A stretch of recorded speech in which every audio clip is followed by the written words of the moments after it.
Yeah. I'm like, oh, no. We here. That's it. We out here. You can use the headphones, Jaybee. I don't like. This time? Yeah.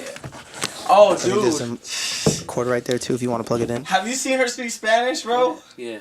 That shit is muy caliente. Oh my God, stop it. Yo, tell me, hey, remember that guy that I handed off to you? Mm-hmm. That big chunky dude? Mm-hmm. Yo, he looked at her, he was like, and then she started, he was like, oh shit. And then he brought his whole damn family over there. I know, with all the damn questions. All the questions. All right, yo, tell me why JB like actually send me a photo. Nigga, because he's like, yo, I'm fraud. He's like trying to give me evidence. Like, I believe you, I'm dog. Fraud. I believe you. I am not fraud. Let's play this famous shit. For sure. Are these wireless or do they hook in somewhere? Oh no, I feel like right I'm here. being real fraudulent. No, right here. That's funny. Yo. Here's a volume 2 if you need to adjust it. Fourth channel, that's you. My shit right here. Ooh. Dude, you have headphones or not? On me? Yeah, or no? Got some AirPods. Oh, no. Okay, for sure. Okay, I'm trying to AirPods. You work at Apple or no? I love the AirPods. What do you guys think about the AirPods? No? We all don't need headphones. I haven't used them, so I don't know. But I know I lose stuff very easily, so. So you wouldn't fuck with them? Nah, not me. That's an investment right there. 160, shit, I could wear some shoes for that. 130 EPP? Oh yeah, with that EPP. Yeah, still shoes.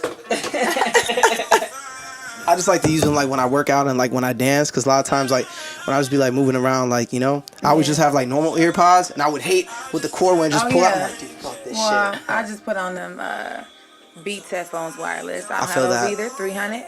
Ooh, not me. Hey, we get them for 40% off during Christmas time. Oh, God is good. So I'll be getting them during Christmas. A whole bunch of things I'll be getting during Christmas, like my watch. Is that when your 3 months hits? That's when, yeah, like December 15th, I'll be getting my young 50% off on that too. So we'll share this. No, We should have, you and Jaybee will share. Me and Tommy will share. we should have some introductions. Introductions. Let's do some introductions. Let's talk about the neighborhood. Let's talk about the neighborhood. I'm too ADD'd out in order to fucking like. How's the feedback on that?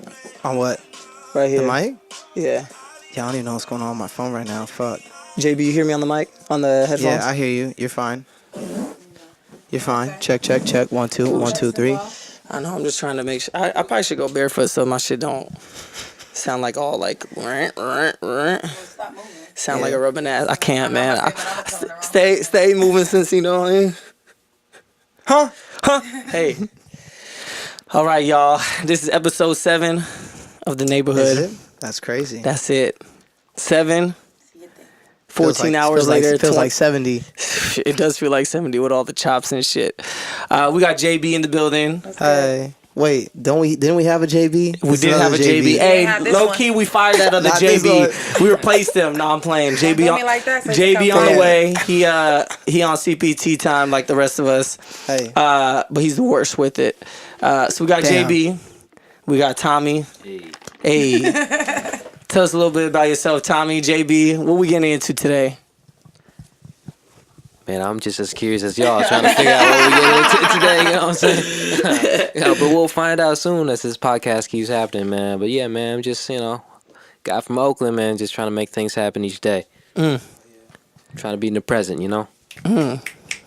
Snap it, snap. Oh, yeah, we snapping. Do we curse on here? We can do whatever the fuck we want. We say nigga, we say shit, we say this, that, and whatnot. Bitch, shit. Fuck. Okay, long as I'm not being called nigga or bitch, we good. Well, shit. That one's cool. What it do, y'all? It's your girl JB. Singer, actress, survivor, speaker. Everything that starts with an S seems like, except for sexy. I'm Sexy's in the eye of the in beholder. this thing, that part. Okay. Yeah. Okay.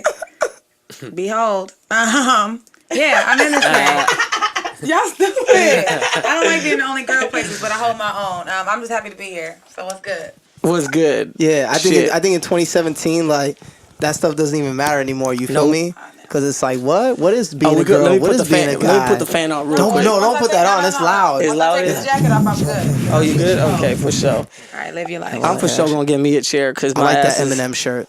Thank That's you. dope. I was looking at your TikTok and the fanny pack. We like for real, like I'm just saying. Yo, twinning? What? That What's part. up? I actually do have a twin. Oh, you do? I do. That's dope. Yeah, she's cool. She works for Microsoft and Microsoft. I work for Apple. Oh, interesting. I know. Evil twin. Shit, that's the evil twin right What's her there. name? Her name is Jasmine, but she goes by Jay. I'm Jay. Jennifer, but I go by Jaybee. Jennifer Jaybee. Okay. Shit. And why She JB? JD and you JB? No, she's just Jay. She's just Jay. She works for Microsoft. She has like locks. They're like super down to her butt and That's dope. stuff. She dates women. I am bald. I go by JB, work for Apple, and I like men. So So it's real opposite around here. But that's my best friend though. that's dope. Dope. Shit. She draws. She's an excellent artist.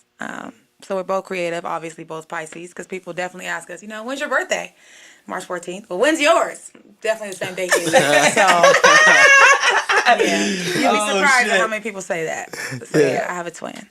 That's some funny. dumb nigga shit right there. Yeah. That part. When's your birthday? I mean, there could be the happenstance that it's like 11:59, 12 o'clock, but I feel like yeah, no. I feel like that's just people not listening with intent. They're Not just even like at robot all. mode. Here's the Yeah. script. Okay, Yeah. here we go. They're just waiting. They're just waiting for their turn to I know talk. I said hello. I said lol. They're waiting for their Pretty turn much. to talk. Waiting for the next one. Pretty much, definitely not listening to understand what I'm talking about. So I could be like, yeah, They ain't and listen to shit. and the dog, and her name is Dog. They're like, oh, that's so awesome. So and like, I just told you my sister's name was Dog, and you believe me? Cool. Dog. Would it be D-O-G-G or D-O or Oh, hell. D-A-W-G? Probably D-A-W-G. We from Compton, so we got Dog. What up, dog? Exactly. Shit. dope. Well, fuck. I want to talk about this. Fuck. Well, fuck. We all work at Apple. Yeah. Shit. We ain't gonna talk shit because we ain't trying to lose our motherfucking jobs. We're trying to pay this goddamn rent, okay? Fuck. But I will say this. We about to endure some shit. You think so? Hell yeah. You know so. You've been there longer than all of us. Shit. I mean, I just saw I had the one day on the weekend off. I was like, what? But remember they kept preaching about like mental health, like, meditate, yeah, being a zen, definitely. a minute a day, Talk about mental health, man. Do you know how long we had to answer, when does iPhone X come in stores? It comes out November 3rd, and pre-order is October 27th. You could even start October 26th at midnight if you want to be one of those people, But you have to answer that question every fucking day, like over 20 times. Yeah. real. Yeah. And they get mad. You don't have it on display, so I can't touch it? No. I don't. Yeah, folks you are coming can't. in. They'd be like, where's iPhone X? November 3rd. They're like, what? Yeah, it's not here till Friday. So They think I'm gonna like pull it out of my pocket or something. Yeah. Like, I don't have it. They're like, How much does it cost? Bitch, you didn't even go on Apple.com. These are like simple questions. But they know how much it costs. Hey. They just want you to tell them. They don't even say hello. Hey, how much iPhone 10 costs? First of all, What happened to complete hi? sentence. What happened to hello? Doesn't And you matter. stepped on my shoes, motherfucker. What the hell? I just had toe surgery, bitch. Running in here for something that's not even in here yet. For real shit. Yeah. It's like recess. Oh shit, I'm ready to get the fuck But wait, out. are you getting it? That's the question. No, of course you are. Yeah. I have to. I'm a little techno nerd. That's it. I mean, I gotta take risk. You know what I'm saying? All They're right. like, hey, Aaron, don't follow your friends. If they go jumping off the bridge, bitch, they're following me. Shit. What the fuck started you mean? I jumped off the bridge first. They follow me. You gotta go talk to their parents. Hey, don't follow Trendsetter. my son. He's crazy. Well, you probably were smart Shit. enough to bring the parachute with you. They just following because they see you jumping. I probably bring a inflatable boat. Okay. Well, something that'll help you land. Everybody else landing on concrete. 'Cause Yeah, you land in shit. that water. That's done. That's true. That part. Damn. So you can Jumping still into jump. shit. You just got to be prepared. Thank God I know how to swim. Shit. Cause I'll be sinking if some of my friends they jump in like, oh shit, where'd he go? Outta Bubbles here. is spirit. Oh shit. Remember the time Dad drowned?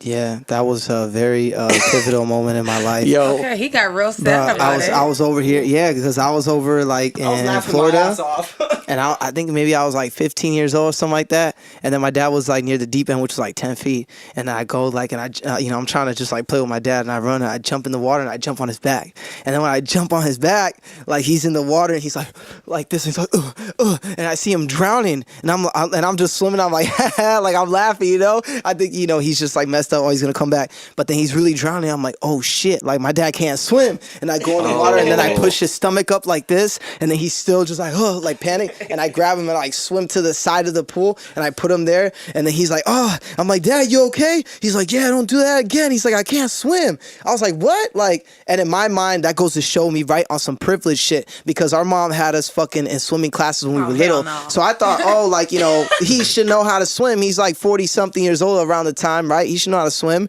And then he didn't know. And I was like, damn, like, I'm fucking lucky I know how to swim. And my dad over here still struggling. You know what I mean? So that was the moment that, like, not that, like, so you almost killed your father, is what you're saying. yeah, in my mind, I saw weakness, and my dad was always strong. You feel me? He was always the one, like, in my house, if you did some, even with my cousins, they're like, oh shit, don't get Theo on mad. He'd be like, what, you know, don't do whatever. You know what I mean? If he said don't cross that line, he would just look at you. He's like, better not cross that line. You're like, oh shit, because if you did cross that line, you're gonna get fucked up. Of course.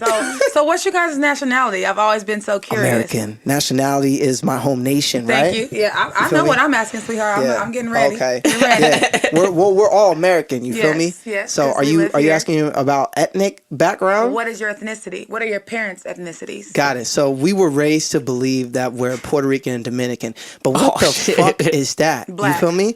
What is that? Check it out. So just like just how she said, oh, nationality, I'm American. We're all American. If you go to Puerto Rico, they look like this. You feel me? All of us. You can have black Puerto Ricans, white Puerto Ricans, mestizo, you know, mezclado. Bro, we saw Asian Puerto Ricans. What the fuck? Yeah, but I'm saying, yeah, so on the island, people are very mixed. So around this last Christmas or the Christmas before, Aaron did like a DNA test, the Ancestry.com. Yep. Oh, nice. And then on our thing, That it comes part. up African, Greek, Spanish, Portuguese, Native American. Basically, we're like, I would say 55% or 60% like Iberian Peninsula. So like just that fucking Spanish fucking shit. But it's all like the same shit. You know, we had Middle Eastern in there, everything. And then it was 30% like Africa. And it was like West. I think it was said specifically like West Africa. Okay. So, you know, we had like 15% from the Congo. We like everybody else, man. We got a little bit of everything in us. That's it. You know what I'm saying? So that really we helped just me. didn't have no Asian in But us. That was a little disappointment in my heart. You know what I mean? That's chill. But that solidified in my mind that it's like, dude, I'm a human being. Because like one of my biggest musical influences and just life influences, like I got 3 people. It's like Bob Marley, Muhammad Ali, and like Bruce Lee.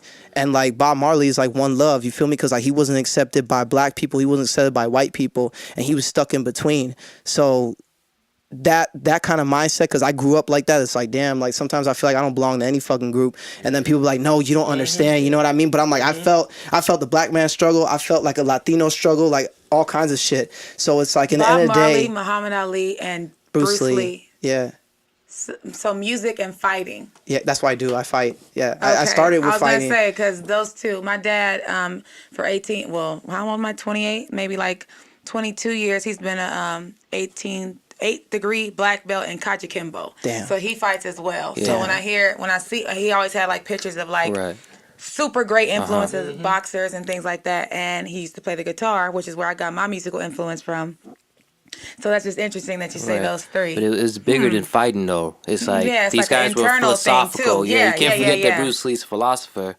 You can't forget that Muhammad Ali was fighting for something bigger than himself. Hello. And Bob Marley himself. I mean, I've heard so many quotes that he said in videos that he said, like some of the most prolific things I've heard in my life. So that's awesome. Yeah, man. Well, oneness with the mind and the body, man, to find peace, right? Straight up. Trying to search for that. Goddamn. You know? Yeah, because he feeling it. Yeah. Damn. That's what it is. So, man, we always tend to forget that. You know, we focus too much on our bodies and we forget the mind. Times like we focus too much on the mind when we forget to live. You know what I'm saying? I feel that. So, yeah, man, that's deep. Just that those 3 influences, you know? What about you, Aaron, man? Who's your influences over here? Myself, shit. Oh my God. For some reason, I believe that. I do influence myself. I do believe that though. I look in the mirror every day. I say, response. nigga, you the one. No, I'm playing. I would just say like my grandfather, I would say, just because like that was the individual who was the hardest worker in my life that I felt. And I saw everything he accomplished in terms of like arts. Like every fucking morning, like he raised me essentially. Like, you know, my parents raised me, but like I was with him when I was a kid growing up until like grade school. And so during that developmental stage, like I always saw him like working on music, always singing, always trying to write music and stuff. So I was like, even though he's older, because like my grandfather's What? He's 20 years older than grandma? He was old. Basically, that nigga She was fucking like, old she was like when I was 19. a kid. He was 44 when they got married. Damn. Yeah. That's what I'm talking about. That was his fourth marriage, too. Hell yeah. But He's like, we gonna get it right this time. And she was like, oh, shit, that nigga got a car. He got a phone. My God. Shit, that's my nigga right there. That's basically what she says. She's like, grandpa had a car. That's what I wanted. I was like, fuck, grandma, you're a gold digger. That's what they call it back in the day. He was a nice man. He was a nice man. Yeah, He had a car, a job. So he's a provider. Oh, JB. that's the knock. That's the pause. That's the neighborhood Who's in now. the That's it. Who's there? Who the fuck there? Who the fuck there? Hold up, pause. Pause. So he said grandpa. Grandpa's his feel that. influence. That's cool. Shout out to Grandpa. My I feel some son. type of way about another JB being here, but we'll see how it goes. We'll see how it goes. Oh, shit. snap. He said the only. I'm the only JB. Well, now when you walk in here, you're not. Yes. We'll have beef already. Hey. You didn't have no traffic. Get your ass out Hey. What's going on, man? Tommy. JB, not to JB, right on. Oh man, it's hurting my heart. Hey. What's up? How you doing? I'm JB. So we got a JB and a lady JB. Well, we Yeah. got a Jaybee. I'm sure he's just J and a B. Yeah. I'm the long JB. Yeah. Sure. Some water? You need to use a bathroom or anything? I just closed that shit. God damn it. Fuck. Well, we should have probed for the right questions. You feel me? Right? bro. Before you brought him to the Genius Bar, and they're like, God damn it, you don't even know your Apple ID. Hey, you know when niggas come in and they're like, yo, I'm looking at a computer. Okay, so you want a 15-inch MacBook Pro? I got you. You know what I'm saying? Right. Dollar? Dollar? That's that West Coast. So you work Hey. at Apple too? Yes. I didn't know that. Santa Monica. Oh, okay. Yep. That's the store. My best friend works at the Promenade, right? Yeah. She works at H&M though. Oh, H&M, for sure. But Yeah. yeah, my bestie. Hi, Lauren. I love the promenade. It's always like popping. You know what Yeah, I mean? There's so always I've something heard. going on. I've only been there like 2 or 3 times, and not for long periods of time. But every time I've gone, I just like the atmosphere, and as far as like people go, I call it like the rich Venice Beach. What is Because Santa Monica Promenade. Oh shit. I call it the rich Venice Beach. I feel like people that got money are over there. Yeah. People that's So, poor so. on Venice Beach. You know, they do their music thing and sell their stuff, but it's like the grassroots of it. Santa Monica Promenade is like when we've made it, you know. But we still out here trying to do our Trying to thing. grind. I feel you. There's a lot of Different vibe. dancers. Yeah, all that. Interesting. Yeah. That's how I just see it, which is why I don't go. Venice Yeah. Beach is for me. I'm poor. I feel it. I don't So what, you belong. don't like the money or what? Or the I don't- attitude? I just don't belong. I don't feel like I belong there. Why? The people are just. This land is your land.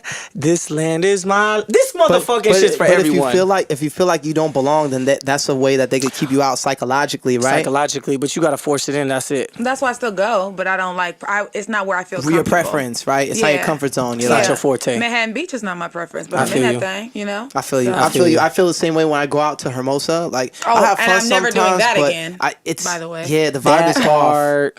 Yeah, sometimes I'm gonna we change Hermosa, okay? I'm gonna run that motherfucker. Watch. The South Bay's ours. You just need new people. That's in the there. neighborhood. That's it.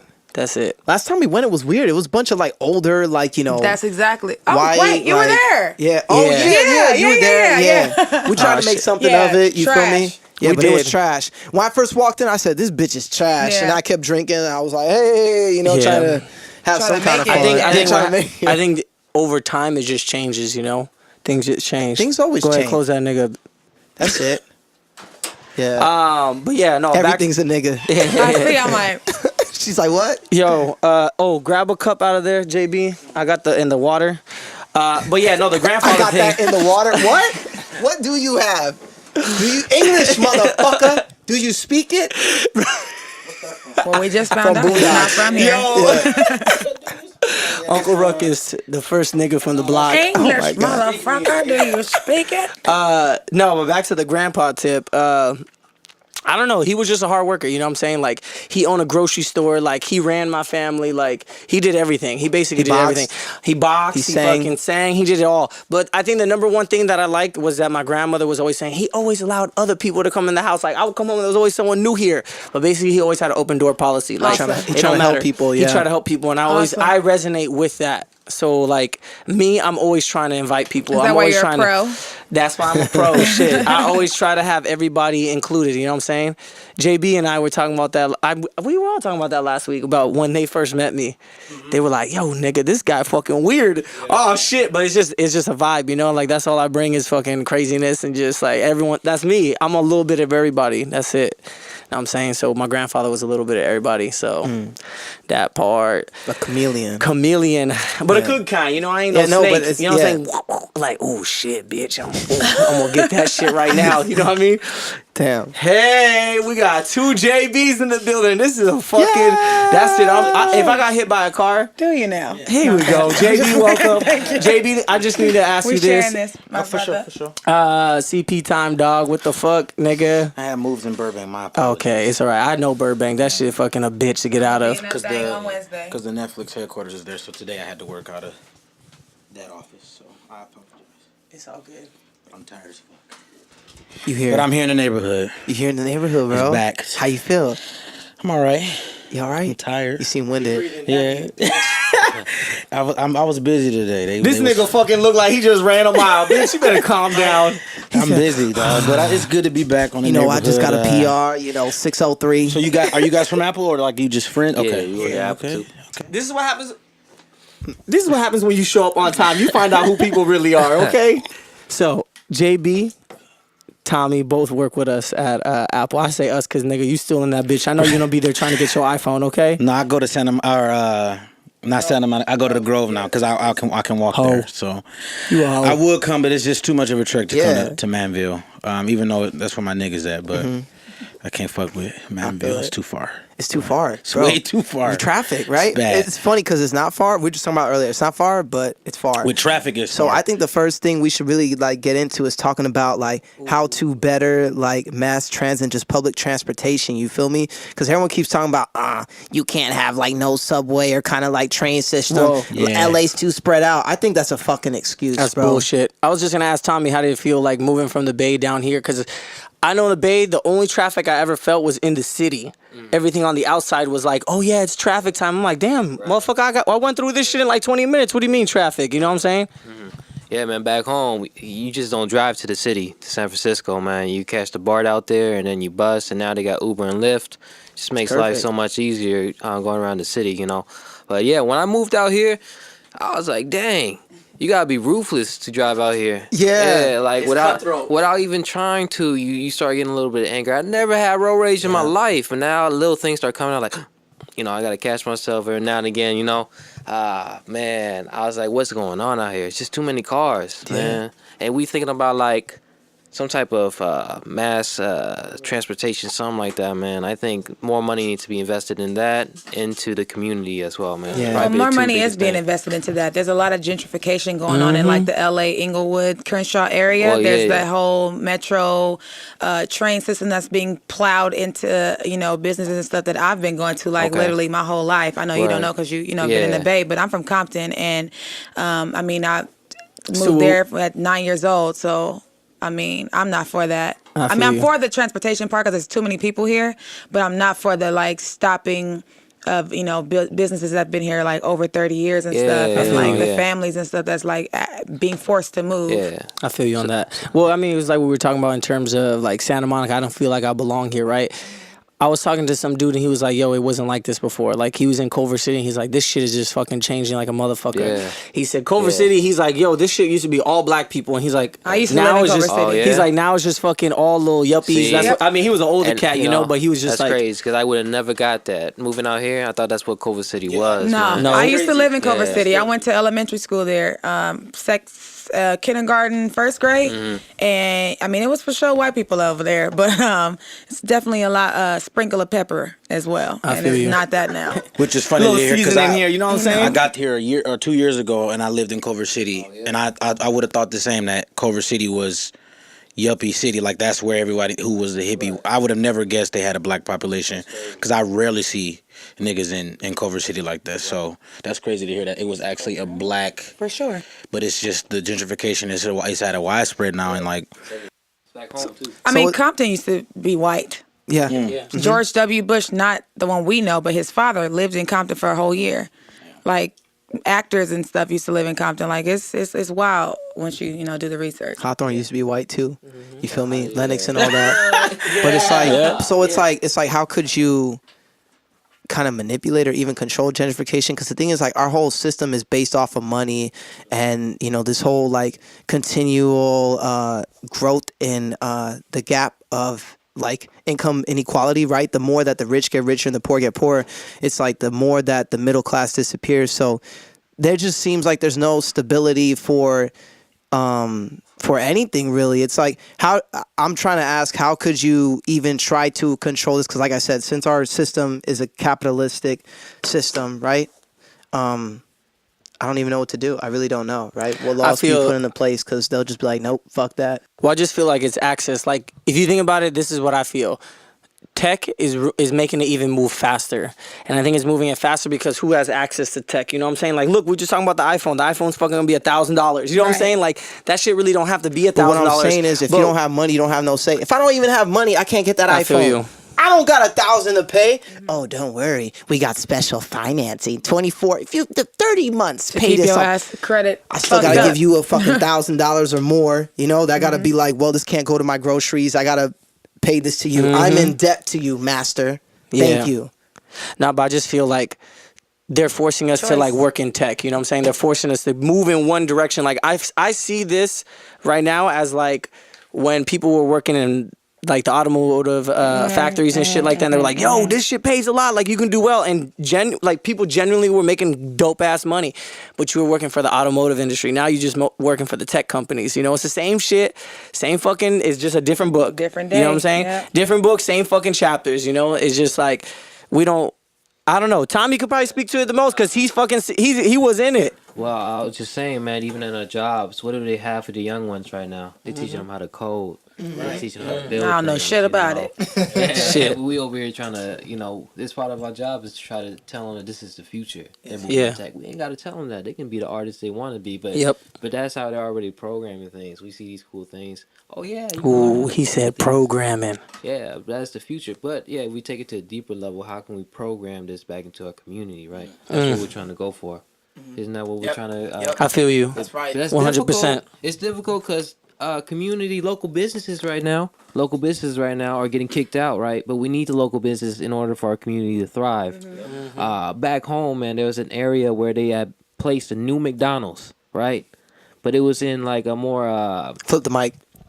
Flipping the mic. Yeah, now your voice is crisp. I was like, something. Okay. I didn't know it was a back or a front. That was the engineering in me. I was like, his voice is not optimal. Flip it. Okay. Now let's cool EQ it. No, I'm just kidding. But like I said, it was a McDonald's that was in this one community, right? But this community is more yuppie, like, so no one was going to this McDonald's. That McDonald's ended up closing down, man, and they opened up an organic shop right there. So it's possible, but again, it's about the people and choices. Yeah, You don't have and to buy also, that iPhone. the people with money also kind of control what's happening in that community right now. So I honestly don't know the answer to that, man. That's what I'm saying. I will say this. Hard. No, it's what we talked about today. It's like, here, I'm never fucking leaving Torrance because this is where I was born and raised. Build it up. And we talking about this. Like, people up. leave the city because they're like, oh, I'm trying to get out. That's why I really like that 21 Savage stays in his hood. Like, people are like, oh, well, he's in there. Like, yeah, but you still need to fucking, like, own that shit. You need to help your community out. Like, when we make it, we're going to invest in our cities. That's it. We're going to keep them connected. Because at the end of the day, like, people just, I got mine and I'm out. Yeah. I got mine. Nigga, did you hear what you said? You said, I got mine. You didn't say, oh, I got mine and I'm going to help my others out. You know what I'm saying? When it was probably the people that was around you that helped you get there in the first place. Yeah. In Compton, I don't know, Jaybee didn't hear this, but in Compton, I don't want to say I'm kind of a big deal, but to me, I'm trying to be a big deal in my city. I don't want to be a big deal outside of that yet because I want to do for mine first. So I went to high school in Compton. I ran for Miss Compton. I run the Compton open mic. I go to all the schools in Compton and talk about, my survivor story and having cancer and coming out of that, and, and just being this dope ass person that I'm trying to be and telling them like y'all could do it too. I already know the stigmas that come with coming from there. Have I seen Kendrick? Yep. Have I seen Dre? Yes. Have I seen all these people that's come from this city and have built, empires and become millionaires and things? Yes. But do I know a female that's done it? Can you name facts. one? That's facts. That's part. facts, yo. So I'm trying to have the key to the city. I sit with the mayor. That's dope. Like Clap, every clap, month clap. and do stuff with her. You know what I'm saying? Because I want to have that next, and I want to show them that not only can these dudes do it with music, but these females can do it with with positive vibes, with community service, with music as well. So it can be done, and I'm gonna show them. Yo, damn, you got to follow her right here. Let's talk about that. Yo, because the thing is too, like with like hip hop and just like women in general, it's like not that they're forced, but it's like for women, I feel like it's harder because it's like you are so pressured to sell out for sex. You feel me? Like it's just like the way I'm addressed is like you want this pussy, this and that, and it's like damn, like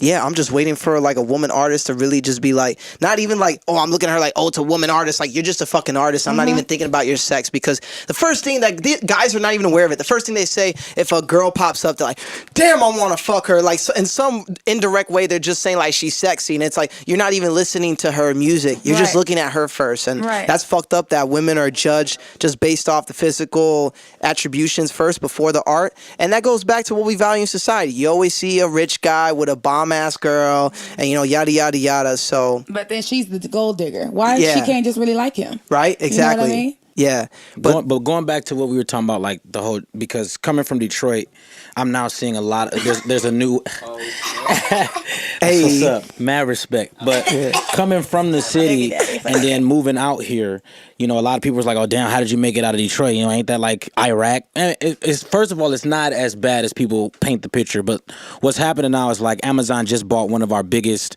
shopping malls that we had, which was Northland. So now you can start to see gentrification. Like there's this place called the Martin Luther King Homes. We call them just the King Homes. And I went back for a couple of weeks for a wedding, and no disrespect to white people, and I vibe with white people. I don't. But you see you see them now going shirtless, running down the street in an area where people who were white, it was a rare sight. Like if you had to be in the cut in order to be white and be in the King Home. So it's like I'm starting to see the city change in ways that it's really affecting the locals. We got Dan Gilbert buying up multi-million-dollar businesses and putting in fucking subway stations and going back to local businesses. So like to hear you guys, it's funny because I don't plan to be here the rest of my life. California is not for me, and it's crazy to hear you guys talk about going back and building up your own, because I do believe that I'm supposed to go back to Detroit and really say, let me rep my city and do what I need to do. So this is all on time, but it's crazy to see that white people are now adopting this idea that poor cities or poor neighborhoods is where it's at, and it's not about helping them, it's about making money off of them. And so they're like, well, let's take this idea of rugged and market it in a way that says this is the place to be. This is where it's cool because it's rugged, it's different. That's cool. It's the jungle. But then what happens is you lose the essence of what Detroit or Hawthorne or Compton is, because of the fact that you're trying to take this ruggedness, market it, and then it becomes too big and too great and too glamorous. And now you look for the next thing and say, okay, what's the next ruggedness? And then now you just have a whitewash. Black people went and exactly. That too. And now you just have a whitewashing of cities and places where minorities used to live, and we have nowhere to go, and now we're trying to still find our voice. So I think it's very important for us to go back and say, I'm gonna keep this what it was, and it's okay to make things look better. That's not what I'm saying. I'm not saying let everything look fucked up. Keep the burnt buildings. That's not what I'm saying. But make sure that we have local businesses that can contribute to the area, that also say, I'm gonna still look good, but I'm gonna also cater to the minorities here because y'all just pushing us out. That part. JB, so being from Detroit, man, let me ask you a question real quick. I don't remember where I seen this or read this, man, but like because of the current status quo of Detroit, there's just a lot of jobs that are not on the market. Folks is trying to get by with whatever they can, right? To the point where folks started running their own business straight out of their homes. And then these empty lots, these empty spaces are being transformed into urban farms. And they're using that to localize into a community business now so that they can serve organic plants and vegetables to the community. And I think that will bring Detroit back into its prime of what it used to be. I truly believe that, and Detroit will once again be one of those like places that we're gonna follow through. It has to rise, and I respect you for bringing that up, because what happens is that a lot of the buildings that the land, so these low priced homes sit on a lot of land. So you have a house, and then there's probably about 600, 700 square feet of just open land. And what happens is nobody. They didn't know that they could purchase that because they just didn't think about it. They were like, okay, I don't know how the numbers of the system work. So you pay for the house, but you also pay for the fucking property tax where the house sits on.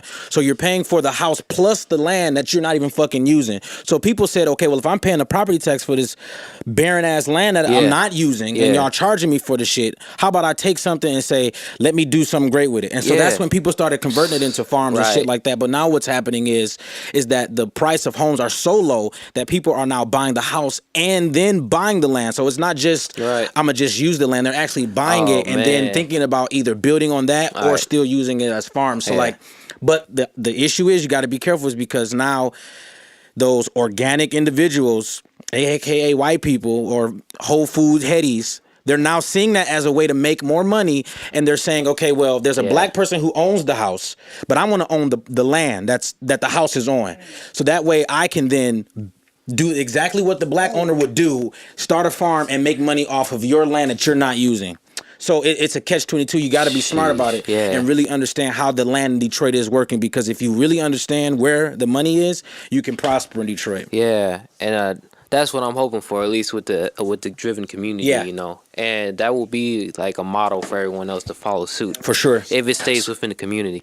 But that's the key. It has to stay within the community. And I'm afraid, you know, I know at least 15 people in my circle on Facebook who immediately went to go apply to Amazon. Why? Because there are no other jobs that people can do in Detroit. So they say, okay, well, fuck, I'm not making decent income.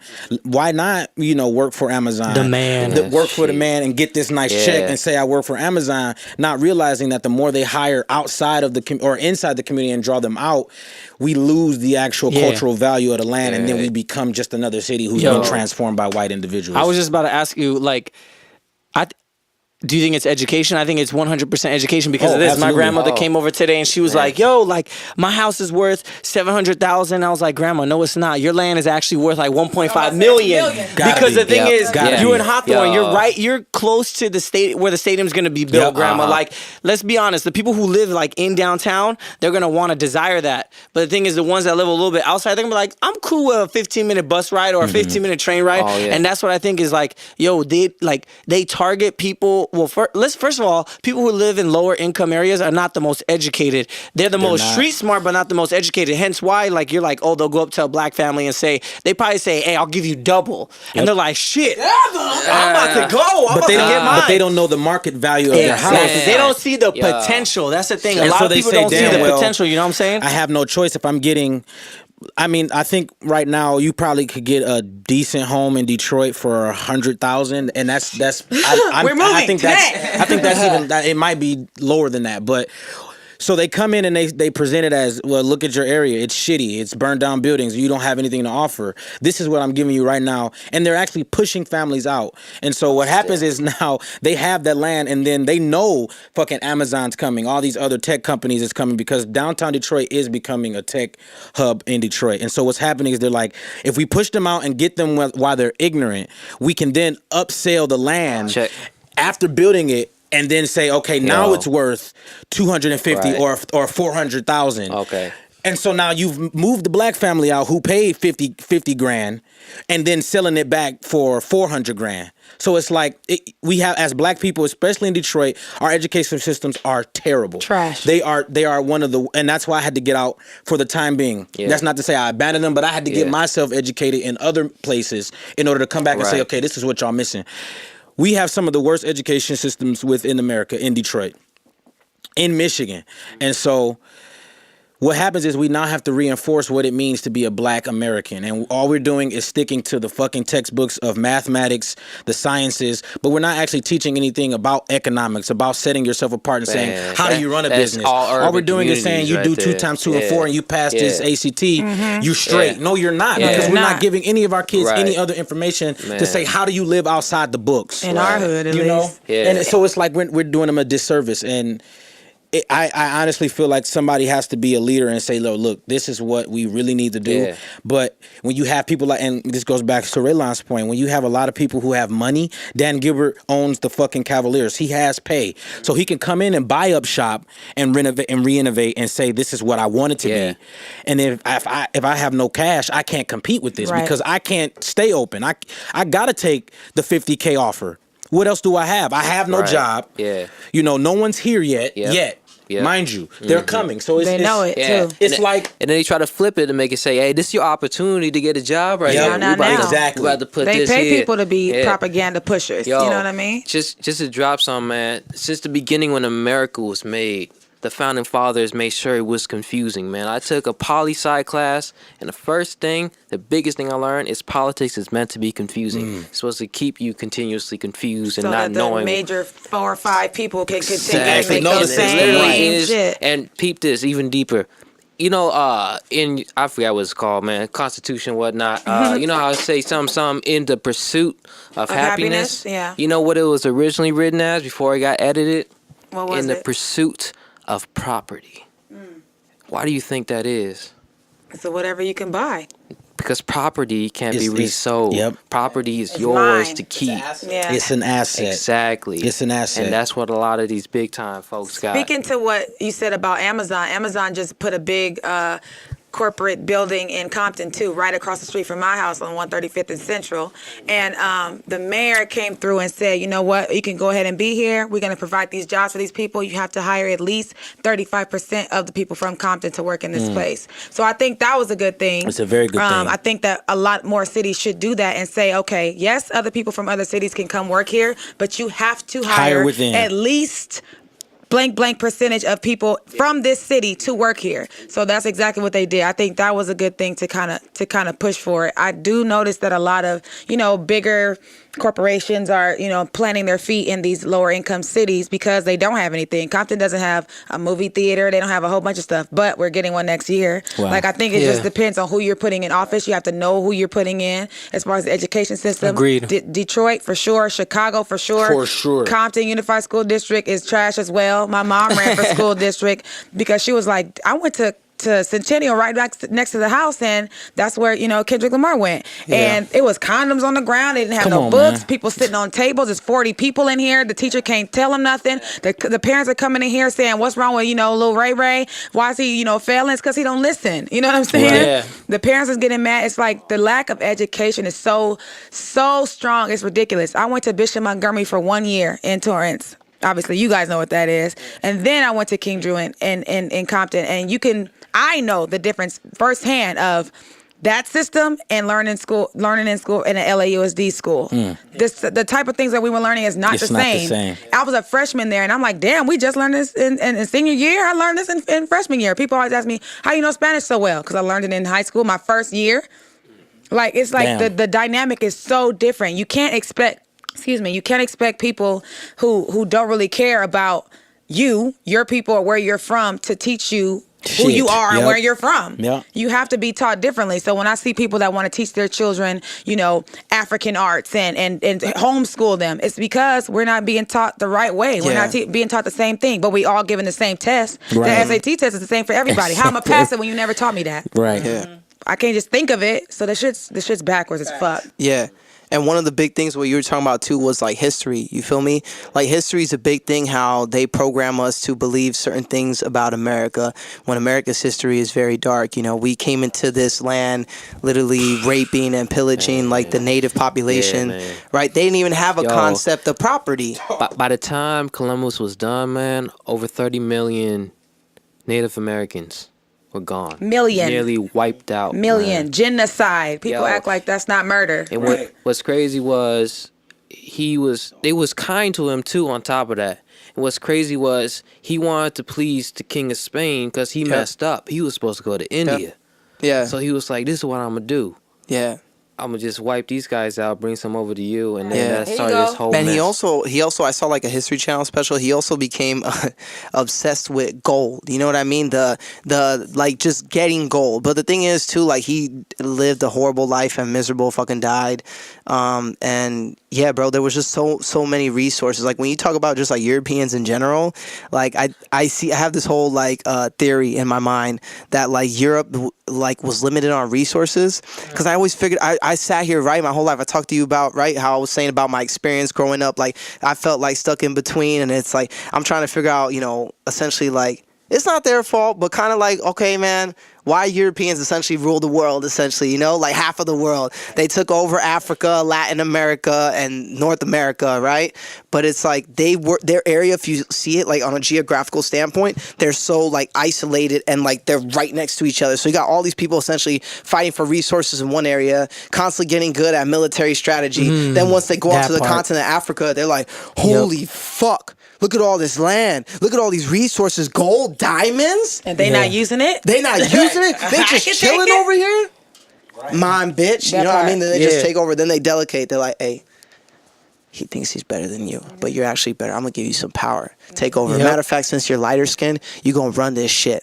Then you get in their minds, and then they teach their kids. So it's programmed. You know what I mean? Oh, lighter's better, this and that. So. Yeah. And I'm going to say this. We ain't saying we hate white people. No, it's just like it's being real. Time out. No, because I'm all for one race, right? But we need to tell the story. Like if it was black people, just be honest, it's a real story. Be honest. Okay, yeah. So let me ask you this. Let me finish though. If it was like, let's say like Africans that were in the position that fucked up, I'd be like, yo, like they misdid the rest of the world. But it's the Europeans that kind of fuck shit up. And even to this day, bro, you know what I mean? Like for instance, they don't talk about like in the Congo, right? When they were fucking getting like rubber, they would literally, if they didn't come back with like they had a quota, right? You need to have like 100 of this, yada yada yada. If they didn't come back with that quota, they would chop off your fucking hand. They still doing that now today. Shell gas station, that's what they do. Wow. Yeah. They do it in Nigeria, in Benin. They do that right now today. I don't even buy from Shell because I know that. Damn. But it's all education though. If we knew better, we could do better. Yeah. That's all I'm saying. That part. But they don't want you to know. They don't want you to know. Yeah. And what she say? Shell industry. Yeah, it's business, and it's gas at that. It's gas. Yeah. We at war for that shit right now. Yeah. You feel me? We all use gas. We're forced to use gas. And once you know, and once they know that you know, they try right away to try to fix they gonna come find my ass situation. tonight because I know they listening to the neighborhood. We no longer do that, guys. So it's okay. Continue. Let me issue my Twitter apology. Don't listen to Bernie Sanders. He's a socialist. Don't listen to him. All that. Man. Yeah. That's fucking y'all talking real heavy. Yeah. No, so we have to restructure education. That's the thing. Well, I mean, it's just like this. Like these two kids came into the store the other day, and I was like, "Where do you guys go to school?" They were like Chadwick, and I already knew off the top of my head because I worked with this kid that went to Chadwick. They teach you coding as a freshman, bro, and as you get higher up, you can learn that. So they're basically. The education systems that are in place right now, they're basically fueling certain industries. Think about who the sponsors are. When I used to work at the Y, bro, the first company that sponsored us was Chevron. I was like, why Chevron? Well, one of two things. It's like what you said. They want you to stay quiet. They don't want anyone in this area to know that they're poisoning us. They don't want anyone to know in this area. And I was thinking, damn, Chevron? And everyone's like, oh my God, no, but they're good. They give us money and blah, blah, blah. Yeah, they give you money, motherfucker. But you don't understand. Until you get cancer and you can't pay for that. Yo, I went to fucking North High School, bro. We were just walking around there, nostalgic as fuck, vibes. Watching the marching band, I was like, yo, they sound fucking amazing. We said, no, but yo, that's the future too. That's the vibe we had. Look, we were like, yo. That was us. That was us. And I was like, why is it so small? It's because they're not fucking educating people. They're not saying, yo, try and expand your horizon and go out and do your own thing. But they don't want money in any creative outlets. They don't want no money in any creative outlets because what that does is anti the establishment. You see what I'm saying? Yeah. And I remember every day looking out of my science class, and I was like, damn, seeing the smoke come out of the stacks. I was like, yo, this is some Simpson type shit, bro. We got these fucking plants right over here, and when we're having all those issues and all those explosions and shit, I was like, yo, these niggas ain't woke. They fucking don't even know what's going on. It's like, you keep getting controlled by money instead of understanding, hey, this money ain't shit. You know what I'm saying? I always think of it like this. If the power goes off, you'll see real niggas come out. That part. That's it. I mean, look at Puerto Rico. We were just talking about Puerto Rico earlier. There's no fucking power. They have enforced curfew, bro. The whole police staff is working overtime because it's like, yo, we can't control these niggas. It's like, yeah, because they're like, yo, we need to survive. You know what I'm saying? Like, and then the ones who got money, they're like, oh shit, I'm protected. I'll hide put your the kids, wall hide down. your wife. Hide your kids, hide your wife. Shit. Yo, but the low key though, now's the time to come up in Puerto Rico. If you're trying to get some property out there, if you starting to start some shit, talk about community. And like we said when we went over there last time we traveled, me and my brother were like, damn, bro, I see so much opportunity. Let me ask you but this is who needs to bring it up. People not from the island, just like that white couple we saw from Connecticut, where the fuck they were. They made like that juicy I could agree. shop. I was gonna say, are we gonna be Puerto Ricans who are not Puerto Rican? Because we're gonna bring different ideas. Because if other people come there and try to say, because it will just end up just like Detroit. I'm about to say it's gonna be like Compton. They're gonna be like, oh no, y'all coming in here trying to take our stuff? No, we're trying to help you. But here's the thing too: some Puerto Ricans are closed off to like Puerto Ricans like us. You feel me? Because they're like, oh, tú no eres de la isla, and you know you forgot where you came from. But it's like. Nigga, I wasn't even here, bitch. This is my favorite artist. Grew up with black people and Japanese people, nigga. You know what I'm saying? I don't see a problem in that. Like, you ain't dark skinned, you ain't got same with Africans, same people with from Nigeria and stuff. They don't like African Americans because it's like you're not African. You know what I mean? Yeah. You're not from the continent. Which is a continent. I have to keep telling people that because I wear Africa around my neck, and people every day at the store are like, "Is that Idaho?" Oh my god, bitch! Stupid. Bitch. I'm like, somebody get this bitch an iPhone so she can look up. Why don't people know that it's a country? Right, that part. Like, it's not a country. It's not a state. It's a continent. Education system. Jesus Christ, it's crazy. People don't even know Egypt is in Africa. Bro, they're dumb as hell. Like, it's really dumb to me. Let's talk about that. I hate that whole stigma that like Egypt and Moroccans, they're not African. It's no, like, yo, it's in Africa. Shut up. Oh, the Egyptians was one of the greatest civilizations that happens to be in the continent of Africa, but they're not Africans because anything that's black is bad and it's just stupid. Come on, angel food and devil food. No, shut the fuck up. Yeah, black as devil. But that's propaganda. But that chocolate cake better than anything you ever had in your life. That's all I'm saying. What the fuck? Bro, the fact that you even call a group of people black is off because we were talking about this last time with color codes, right? White is pure. It's, this and that. Black is corrupt. It's evil. That it's goes bad. back to like Darwinism and like science shit. They just started naming shit. Yeah. Yellow. Social Darwinism. All that. Fuck yeah. And we talked about the other time with Samuel Morton, essentially like with the skulls that they said, that the African skull has like dimples of servitude. I'm like, Jesus Christ, bro. Like when you read, that's the thing. And they need to teach us this because I was learning this in college. Like you said, we did not learn this when we were 7 years old. Yeah. They told me, well, the Pilgrims came here and then we had a Thanksgiving dinner. So do the turkey trot. Right. Get your cornucopia going. Yeah, it's all good. It's like, no. Oh, they're kids. They shouldn't know that. No, but they should know that. Because then they could see what we fucked up and how to change the world. That's why I fuck with Beetlejuice. Beetlejuice? What's that? The movie Beetlejuice? I'm not sure. Okay. I'm not good with movies. Everyone's always like, did you see that movie? I don't watch movies. I need you to watch Beetlejuice, nigga, the one that wore the black and fucking white stripe shit. Even if I watched it, I don't know. He says his name sometimes he come out. Yeah. Hey, let's try it out. Let's turn this fucking light off right now. I'm out of here. Thank you guys for having me. All right. It's too close to Halloween. Evil shit or what? No, it ain't no evil shit. I mean, Beetlejuice, like the Addams Family, like shit like that. Like they have a whole scene in there about Thanksgiving and stuff. And Wednesday Addams is like, so they murdered us and did it. Even Pocahontas, Disney's Pocahontas. I mean, they made it sound so beautiful and stuff, but that song she had fucking herpes and like shit on her. Like, come on, I'm trying to tell you, depict her like how she really like looked. what really happened. John Smith raped her first of all. But the song "Colors of the Wind," the lyrics to that song always resonate with me. I sing that song a lot. And she says, like, you think I'm an ignorant savage and you've been so many places. I guess it could be so, but still I cannot see if the savage one is me. How can there be so much that you don't know? And she's like basically telling him, like, you've never seen my land. You've never seen anything about me. All you know is I have gold and you want it. But my definition of gold, they thought it was corn. Oh, you want gold? Oh, here. And was ready to share it and everything. No, it's gold. It's what you have in your land. They didn't even have it. Like, it's literally education from the not so smart, not from the poor, and from the rich. You guys need to learn what it is to be us. Let's learn together. Together, you know what I'm saying? Yeah. That's it. That's why remember when we went to Portland? Yeah. They have laws in place to stop that shit. Like we were on the street and it was like, basically, and this information might be outdated, but essentially, they have propositions in place that force you. if you're rich and you're making X amount of money, there could be a nigga right 2 doors down that makes like 30,000. You're making 130,000. Like they force you to be in those neighborhoods because they're like, nah, we're not gonna have all these rich people. Yeah, exactly. You're gonna commingle. Exactly. And they have a lot of fucking. How do you feel about that? You think that's a good thing? I think, you know what? I believe in commingling. The reason I believe in commingling is I fucking grew up in North Torrance. You know what I'm saying? Because the thing is, this is what I learned. I learned when I exited out of my fucking area, all the other parts of Torrance were like, you live in North Torrance? It's ghetto over there. You next to Lawndale and Hawthorne? I'm like, bitch, what? There ain't nobody over here, nigga. If anything, bitch, we got the best fucking food anyways. You know what I'm saying? That's what I think. I think food brings people together. You know what I'm saying? You make some fat nigga food. Food and music. Hey, I'm going to tell you this. There's a bomb-ass barbecue spot on Manchester heading all the way up in Inglewood. I see white people there all the time. They know what's up. We go to Compton Tacos, bro. I see Indians there, bro. They know what's up. Remember that shit? Remember that shit, Jaybee? Indians, bro. I'm like, damn, these motherfuckers. It could also be because it was cheap, because only dollar tacos. You know what I'm saying? But I think food, minute stereotypes, you know, we just got, it's the neighborhood. That's it. You got to enjoy the people that live around you. Like, we fucking grew up here. There's white people right next door from us. There's Asian people over here. There's black people all the way in that corner over there. Like, that's it. It's all mixed. And the only reason we knew that shit is because the the people around us essentially accepted us.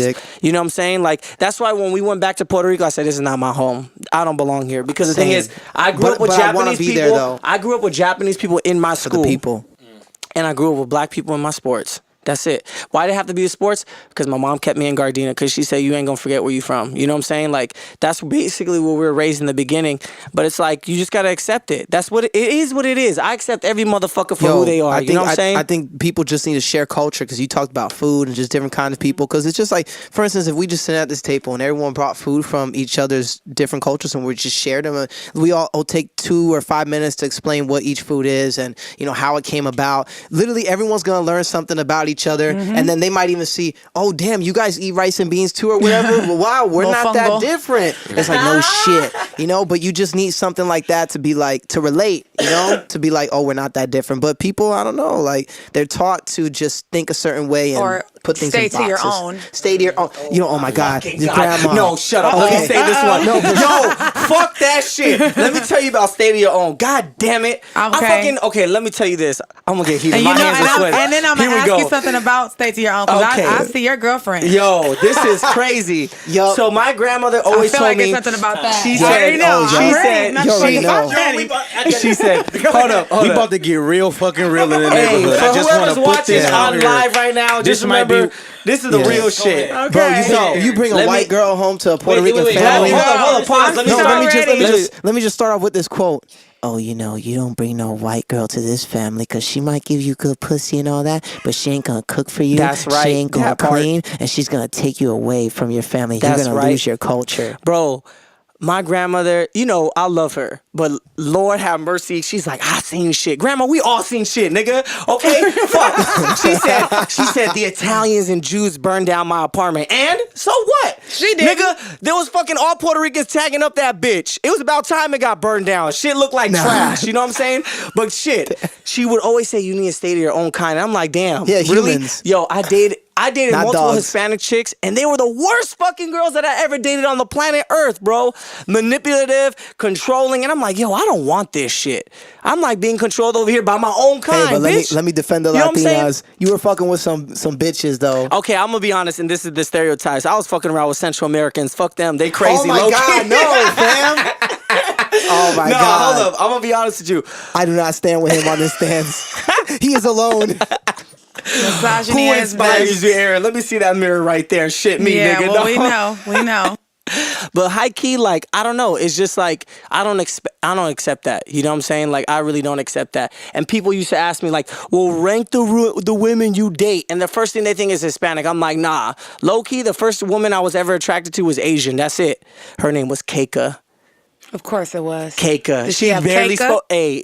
She barely spoke English, so Yo, and I was like, Yo, our family made fun of us from the jump. Oh, you like Asian girls? I know. Then somehow in high school, they're like, somehow I like those Asian motherfuckers girls. were dating Asian people. Y'all I was late. like, y'all late. Bitch, y'all late. Anyways, but it's just like, I accept everyone. You know what I'm saying? I'm just into a genuine heart. That's it. If someone's trying to, this is how I feel. if you're trying to help someone, if you're trying to help your neighbor, I'm down. Yo, I'm boy, with you. I mean, I don't want to get too personal on you, but talk about your experience about like dating someone who's from a different race. So let's talk about this. Y'all talked about family. like, okay, so what do we identify? All this shit. I never had an issue with race. I never had an issue with color. It never came up because people didn't know what I was. They were like, he's Middle Eastern, he's Italian, he's white. He might be Asian, because I hang out with so many Asians and I know how to say this shit. They're like, yo, he might be Asian. You know what I'm saying? But when I started dating my girlfriend, who's white, blonde hair, curly, blue eyes, they're like, I started getting looks. I started having talking tos. I was like, why the fuck every nigga want to talk to me now? You know what I'm saying? Like, I would walk in the store and I would feel eyes locked. I'm walking through the mall and niggas are looking at me like up and down like, he forgot where he came from. No, bitch. What the fuck you mean I forgot where I came from? No, I'm just accepting what these little resources that I have available to me. You know what I'm saying? You know what I'm saying? I'm gonna date whoever the fuck I want to date. But that's the number one thing I fucking hate is that ignorant shit. Like, they ain't the same color. They ain't the same tone. Guess what, bitch? This fucking crayon box got 48 colors. I might be the fucking darkest one on this side, and I might be the lightest one on that side. That don't mean that we can't come together and make a fucking pretty picture. You know what I'm saying? Shit, I'm trying to make mixed babies up in this bitch. I'm going to be devil's advocate, and I'm going to talk about my upbringing as far as interracial dating goes. And I have two little brothers, and they've both been brought up in Valencia. So they're around white people and some Hispanic, but like they're the only black people. My sister and I, like I said, Compton, around all black people and Hispanics. I personally, and this is just my thing, I'm gonna most likely stay with me. And that's just not because my mom said, you better not bring nothing else home, because that's definitely what she said. And she said it to my brothers too. My little brothers have dated white and Mexican girls and black. They personally don't care about the other stuff because it's just like you're saying, they don't care. Whoever makes me happy, which makes sense to me too. If I was dating, if I found a white guy that was swaggy enough, you know what I'm saying, and he made me happy, then I'd be like, okay, I get it. Right. What about Asian nigga? If he was swaggy enough, yeah. Right. Yeah. And if he was like for the culture and like it wasn't a facade. But why you say that like his dick ain't big enough? You looked at her like, well, what about Asian nigga? I don't. Yeah. Chill, I'm about the heart first. Exactly. Pause on that. Okay. If he was like, you know, really for the culture or whatever and wasn't putting on a facade like I just want to be a black guy, you know what I mean? No, that's not cool with me, and I could spot it a mile away. If you cool. My preference though is gonna be a person that I identify with, that I know identifies with me, that wants to, you know, build and grow with me. So that's first and foremost, and you gotta have a relationship with God. But as a general rule, yeah, black. I'll piggyback off you because I agree with you. I grew up in Detroit, but I went to like private schools and shit like that because mom wanted a decent education. Right. So ain't that sad? That's Jesus. sad. I had to go out. I had to go out, but you had to pay for that shit. I did. Yeah. You know, and luckily mom's had a great job. Dad had a great job, and we could afford it. But so I was around a lot of white individuals, and I, you know, just naturally assimilated to the white experience from a very surface level because I was around a lot of white individuals. So what happened was I grew an affection for white women. And so like for a time being, I dated white women, and it didn't hit me until I was growing up later. I mean, there was never a time where I was racially challenged on it. And thank God I wasn't, because I don't know how I would have processed that as a child. But I do respect what you're saying though, because after dating, you know, white women and other, women of different races, I still feel comfortable. And this is not to say I will never date a white woman or I'll never be with one or whatever. I don't know who God has in my future, but there is something special about understanding your race and who you're dating. And I do think that outside of being black, you can't necessarily, if I date a white woman, she can't assimilate to what my experience as a black man in America is. Yes. And I'm not expecting her to saying that I can't date you because you can't assimilate. But I'm saying that there's going to come a time where if I'm being challenged racially somewhere, how can I come to her if she's my wife and say, baby, he called me a nigga or a nigger to my face, and she gonna say my daddy calls you that too. You know, and so it's like how do you? It's how can I admire people who date out of their race. I got a question for this. But how do you balance that and understanding what it means to be a black American and the struggles that, and not just black, but any kind of minority, and understand what that race goes through as far as the challenges that we face, and how do you comfort someone? It's weird to me. I would feel weird to come home and know I got cussed out, called a black fucking nigger. Right. And I don't necessarily know how she's gonna receive this. I don't know how my kids are gonna, they're mixed. So how do I bring them up? They got a whole other experience. So it's like, again, I'm not saying that I'll never date a white person, I'll never marry, but it's like I have to take that into account because that's a part of my life and that's a part of my struggle. Yeah, I might want to ask Tommy too, because somebody's white. Let me just say one thing. I think that just like they would never know. You know what I mean? Right. So it's just like they gotta just be open and try to understand and just sit here in a conversation, listen and be like, you know what, Jaybee, they'd be like, let me know how I can help you. Whatever you want me to do, right? Whether it's, Yeah. My husband's black. Oh, I hate that. No. Yo, I want to say, hold on. Like Donald Trump, I got Mexican friends, I got gay friends. Bro, what's that? Shut the fuck up, orange ass nigga. Okay, fuck him. He's different. Anyways, I was going to say, let's ask Tommy. And I have a question after that because I do have an experience I want to share about that. Okay, what's up? Tommy, your wife is black, right? Yeah, she is. And you are? I'm Asian American. Awesome. Believe it or not. Yeah. I know, You right? American, nigga. On the That's what radio, you you can't hear Hell that he sound black. Because that's definitely what I thought when I heard him talk. But yeah. So that experience as a black woman, because people always say, oh yeah, my husband's black, or I have black friends, but they don't talk about their black woman friends. You know what I mean? They don't all, snap their necks, snap their fingers, and twerk, I guess, because that's what we do, I guess. But what's your experience being a Asian American man dating or marrying a black woman? Yeah. Well, first off, before anything, I think one of the most important things that everybody got to recognize is what privilege they have. Once they recognize that, then you can proceed with any healing that might be possible in that situation, But if we never acknowledge that privilege, which many people is America's problem, we will never understand the other person, or at least make the attempt to. Facts. Once we understand that, no, but it's real stuff. It is. If the white man can't acknowledge that he is privileged from the moment he's born, then there's already some gone. You know what I'm saying? So, I'm totally lost with the question. What's been your experience having a black wife as an Asian American man? My wife notices that people look at us all the time, and they always have that why. And at the end of the day, if I have to fight, then I'm ready to fight for my wife, no matter what, because I love her. But if I don't have to go through with it, the acknowledgement of men wondering why, or women wondering why this happened, really is because of the love of God and the trust that we have together. That part. Nothing else really, because when love doesn't have a color, I think we can all definitely agree on that. Absolutely. When that is the biggest thing in your life, then everything else kind of goes, down. But you still have to acknowledge that those things are still there. And your wife is absolutely beautiful too. Like, thank you so much. Absolutely gorgeous. My God. So when I saw you guys, no, seriously, and I'm not just saying that because I'll be like, oh, okay, well, you have her, No, but she's really, really nice looking. But when I see interracial relationships, and I see them very often now, I do think like, how did they do? Like, how did that work out? How did that happen? You're curious. You want to understand the situation. But not why, because it's really not my business. You know what I'm saying? It's nobody's business why you guys love each other. Do it. You know what I'm saying? But my thing is, I was like, dang, how did that happen? But you know what? How? You know what? How'd they meet? What's the story behind it? How did they do that? You're also, you're, no matter what nobody say, you're always part of the product of your environment. Ooh. How you grow up is part of the area you live in.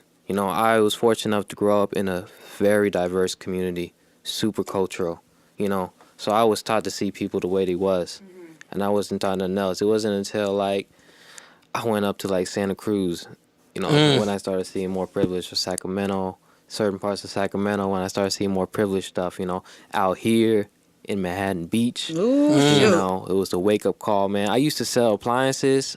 For those who used to work at Best Buy, I used to work at Pack Sales, and man, you get the snootiest, privileged, up-nosed people that think they can do what they want to you and tell you what you want, tell you what they want to do, and you have to accept it. Yeah. And at a certain point, that kind of hits you a certain way. Of course. And then at that moment, you have to realize that, am I really a product of this environment, And if I am, what can I do to change it? Again, it goes into that like whole privilege thing, right? Once you recognize it, move towards healing. Yeah, I like that recognition part, because the thing is, you asked, basically you can never align with it. So I'll give you this example. So me and my girlfriend were talking the other night, and I showed her a video on Vice of like the Charlotte, the whole Nazi thing. I love Vice. So I showed her it, and it made her a little uncomfortable because I'll speak on Vice later. He used to work for Vice. There, oh no way! We'll table that. Hold on. So let me ask you this, like, and it was difficult for me because I showed her the video because I was trying to share with her, what's happening in the world. You know what I'm saying? And it made her uncomfortable because she's like, that's not me. But people look at me like that's me. Because let's be honest, like my girlfriend is fucking like, she's white as hell. Real kind. You know what I'm saying? She the real kind. She like Appalachian Mountain type of girl. Yes, you know what I'm saying? From the islands of Caucasus. You know what I'm saying? But like, she shared with me, like, it makes me uncomfortable because the thing is, when I see that, like, people look at me and think I am like that. And she's like, I'm not like that. She's like, I have all types of friends, She's like, my best friend is black, and I can't even share these stories because the thing is, people don't accept it. They're immediately like, nah, she's just saying, like, my best friend's black. And it's like, no, that genuinely, I'm trying to let you know, like, I have all types of colors of friends. And it was hard for me to align with that because I was like, damn, like, high key, I was on the receiving end. You know what I'm saying? So now I'm seeing her flip of like, damn, all this Nazi shit is making me super uncomfortable because now people are targeting me and saying, oh, this white girl, she don't know this. And she's like, you don't know where the fuck I was raised. Right. First of all, my girlfriend used to live in Turkey. Like, what the fuck? Mm-hmm. Like, talk about culture shock, you know what I mean? Like, so she's seen shit. She's been around shit, and it just makes the situation uncomfortable because it's like, I don't even know how to align with that, but I agree with you. It's about the healing part. It's about the accepting part. Like, this shit exists, but I'm not going to accept it. Yeah. You know what I'm saying? I'm going to recognize and say, hey, you know what? Right. This is here, but we don't need to accept any of this. We can move. I was going to say, she, I don't know your lady, but she said that's not her, and I probably 100% believe that. But is she aware that because of how she looks, you know what I'm saying, those privileges kick in without her trying to, despite how I think she recognizes it, but she tries not to accept it. You know what I'm saying? Like, she tries to move past it. I can't speak on that, babe. I know you're probably watching. You know what I'm saying? We still gonna have it tomorrow. You know what I mean? Yeah. But that part, but I don't know. That's a good question. I probably should ask that question to find out. That's gonna be a deeper talk when that time comes. I know what Tommy's talking about because I remember my race relations class. He talking about the whole acknowledgement of like acknowledging your white privilege, and like if somehow there was a way that quote unquote white people in America could be like, all right, we're gonna deny all these privileges. Like every benefit we get, we're not gonna accept this because it's fucking up everybody else's position in the state. When you were talking about the property thing, it's like Protestant English people were the first white people in America, and they were the ones who could transfer the properties, the assets. You talk about like African Americans coming out of slavery, they didn't have shit. They didn't even get fucking 40 acres and a mule. They still haven't gotten that. So you know what I'm saying? It's like so I agree with both because the thing is what the hell was it? It's hard because like he's saying, she just walks in a room, she'll get positive benefits, and also too like other people. I don't know. It's just fucking crazy. Oh my god, you're so pretty. Yeah. What do you do? Oh my god. Oh my goodness. Okay, that's kind of. I already know because I've stood next to him, and they're not gonna look at the bald headed black girl. Well, you talk about too, like the looks that you receive, and also too like the hair thing. Mm-hmm. You feel me? Because like I'll have. And it always happens with like a white dude or white girls. Sometimes Asian people too, because they're curious about my hair. But like they just grab my hair out of nowhere, and it's like I don't know where your hands are at. Like. Oh, have you gotten petted? Yes, and it's like I haven't always not had hair. I'm a cancer survivor, so this is not like my stilo, but I'm just choosing to embrace it now. But when I used to have hair down my back and I used to get like braids, I remember walking in Macy's and these Asian ladies walked up to my sister and I. Mind you, we're twins, so we looking super like we both got the braids in. And they walked up to us like we were straight up panthers in a zoo. Like, and I say panthers because they black, Yeah. I mean, they were like, like, you know, talking and stuff, and like grabbing our hair. And I'm just looking at my mom like scared. Yeah. Like, okay, I don't want to be rude and like snatch away from them. So what do you do right now? My mom was like, it's okay. I'm gonna tell them to stop. They're doing that because they've never seen black people in like real life before. Yeah. All they know, because you know that stuff is like super regulated out there. Yeah. So they don't know. It's okay. And I was like, dang, Yeah. that was my first time like being petted like Yeah, that. because you feel uncomfortable, but like, then you go like, Let me not just- get mad because they don't know. Right, You know. the ignorance. Let But now me- I gotta yeah. like just turn my blind eye, turn my Let attention me is to just your weird. say ignorance. this. Let me say this. Yeah. This kills all conversation. We all the same downstairs. We all got the same type of hair Yeah. downstairs. Blood. That shit is kinky and nasty and smells, but okay? I feel you. So at the end of the day, we all the same. You know what I'm I saying? feel you, but I think the whole conversation too is like, how do you change these ideas of like social constructs? You know that this is that is that. So it's like, you know what I mean? Because it's a essentially. I mean, if we could, the easiest way would be a memory wipe and to start as a new phone instead of restoring the backup. What do you think about us, like, just not us, Uh-huh. this generation, but like, I want to say late 60s dying out? Do you think everything's going to kind of like smooth over? No, I will sister say and I this. have No, talked no, about I will that. say this. No. It's like what we were talking about film, and we were talking about Star Wars and shit. How they were forcing certain ethnicities in the film to appeal to a larger audience. Once the man stops trying to exploit people for the better of himself, that's the only way we're gonna Okay, get and there. let me stop you because I think this is a perfect segue back into Vice, because the reason why, I mean, and don't get me wrong, He Vice said, is "Nigga, I left that bitch." Vice is a great company for what they produce, but the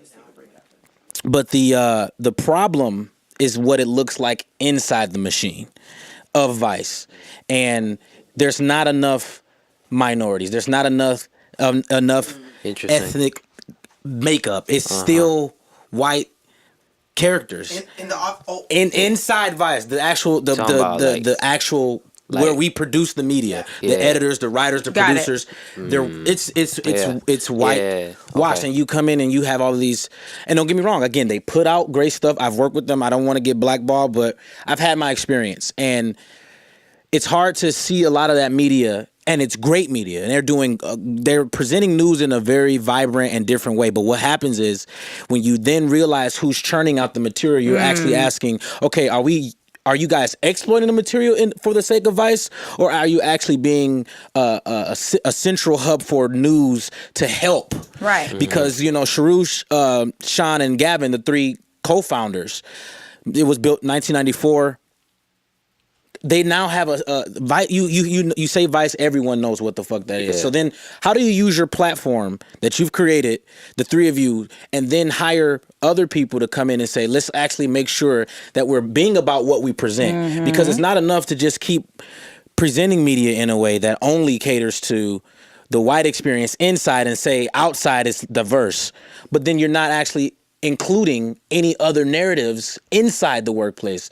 So then, what does that say about the actual company itself? And I think that's something that needs to be really talked about, because I still walk in when I used to work there and feel like a minority. I'm out of place. Uncomfortable. There's no one here like me, especially as an editor. There's black editors it's rare. If I see another black editor, I get geeked. I'm like, yo, Right. can I get your Excited in the information? Can we exchange information? Can let's link feel up like on they're Face- gonna be lost. because we don't see enough of us, and so it's like, again, Vice is dope for putting out the content, but how are you representing that in your actual company?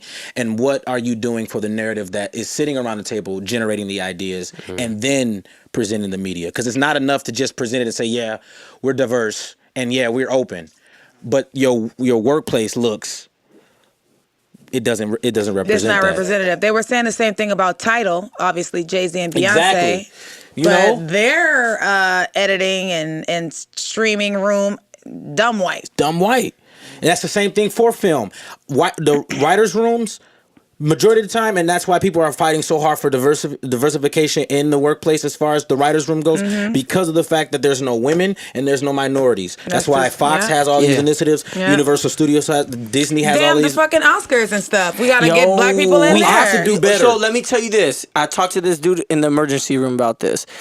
I was in the emergency room for 8 hours and my motherfucking phone died and I was so fucking pissed. But I was thankful at the same time because I saw this. Because you got to actually interact without looking at your phone? With one individual. This black dude, he was over there and I heard him chopping up with his mom about like some millennial shit, like where he's like, Mom, I'm trying to live my dreams and shit. She's like, nah, you just need to get a job and pay the bills, blah, blah, blah, blah, all that shit. But the point that I'm getting to is this. I heard him talking about how he does film, and he was talking about, I'm trying to change. I don't want to see like the same stereotypical fucking black films. He's like, why can't I fucking write a sci-fi?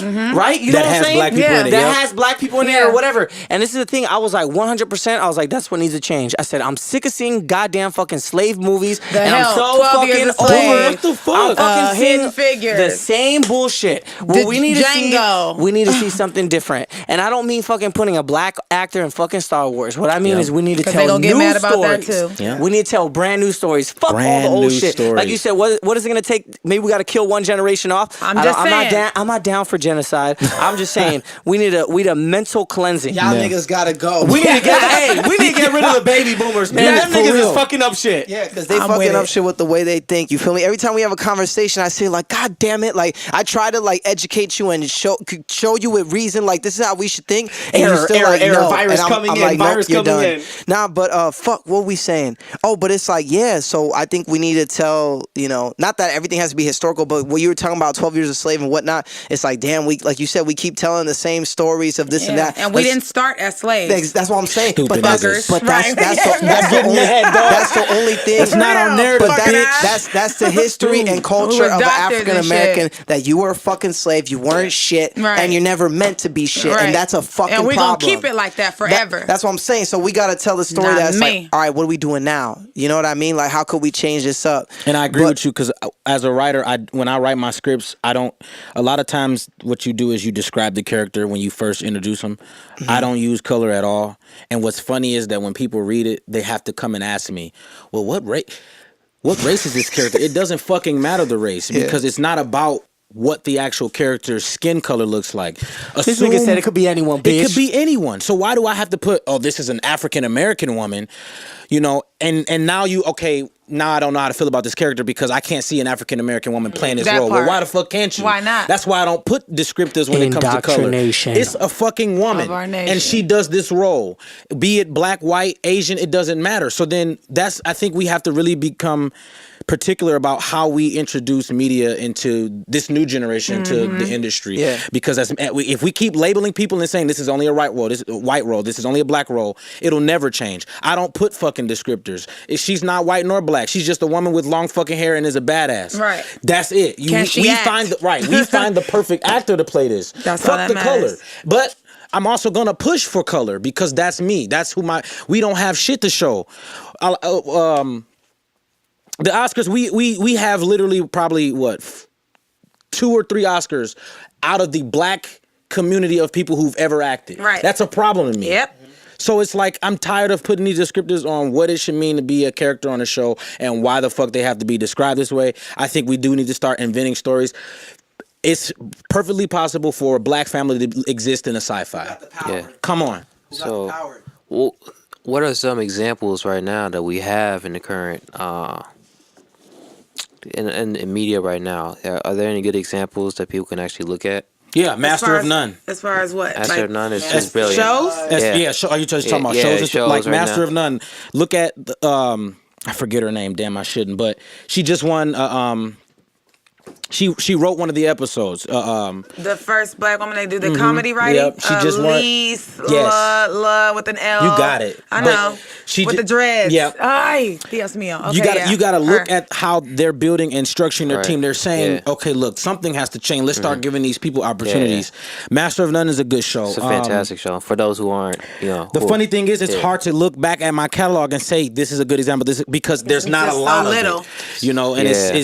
it's overwhelming to think back. I've watched a lot of shit, and like You can't even think about A it. friend of mine, Jalen Coleman, who's a director upcoming, is doing that exact thing. He's writing short films, and they are sci-fis, and they're amazing. I'm like, I've been in some of them, and I'm just like, dang, I don't know anything like about this whole genre at all. There's a whole artistic lifestyle that I know nothing about. I'm trying to go to Comic-Con. You know what I mean? I don't know shit about that, but I want to go bad as fuck. Like, you know what I mean? Because I mean, that's a part of, you know, art and creativity that I don't know anything about, like I said. So I feel like what you guys are saying as far as getting more content out there and having more minority artists, creatives, editors, directors is imperative. That's part of a new, like, I wouldn't say new, but it's sort of the phase that's happening right now with these phones. We got these phones that they can record 4K video. You know, good mics now. You know, it is a turn. Exactly. And it more than ever now, we have access to that. But how are we, you know? So paying $1,000 to be still ignorant? Dumb. Facts. Exactly. Input output. Last week. What you looking up to? You feel me? What are you looking up? Are you still on Pornhub? Or are you actually looking up something that's means something? You know what I'm saying? Oh my God. Distractions. $1,000 to fucking jerk your dick off. You know what I'm saying? That's an expensive ass fucking thing. I'll buy you a fucking fake, you know, asshole, pussy's mouth, whatever the fuck you want. You know what I mean? That shit's cheaper. Anywho. Shout out to Japan. They got the most high key, they had some pretty good condoms. I like them. Anywho. That's great. Y'all down for a little smoke break? I'm with it. Yeah. And I need to pee. Anyone else need to use the restroom? We'll take a little walk to the little local neighborhood 7-Eleven. We know that nigga gonna look at us, but guess what?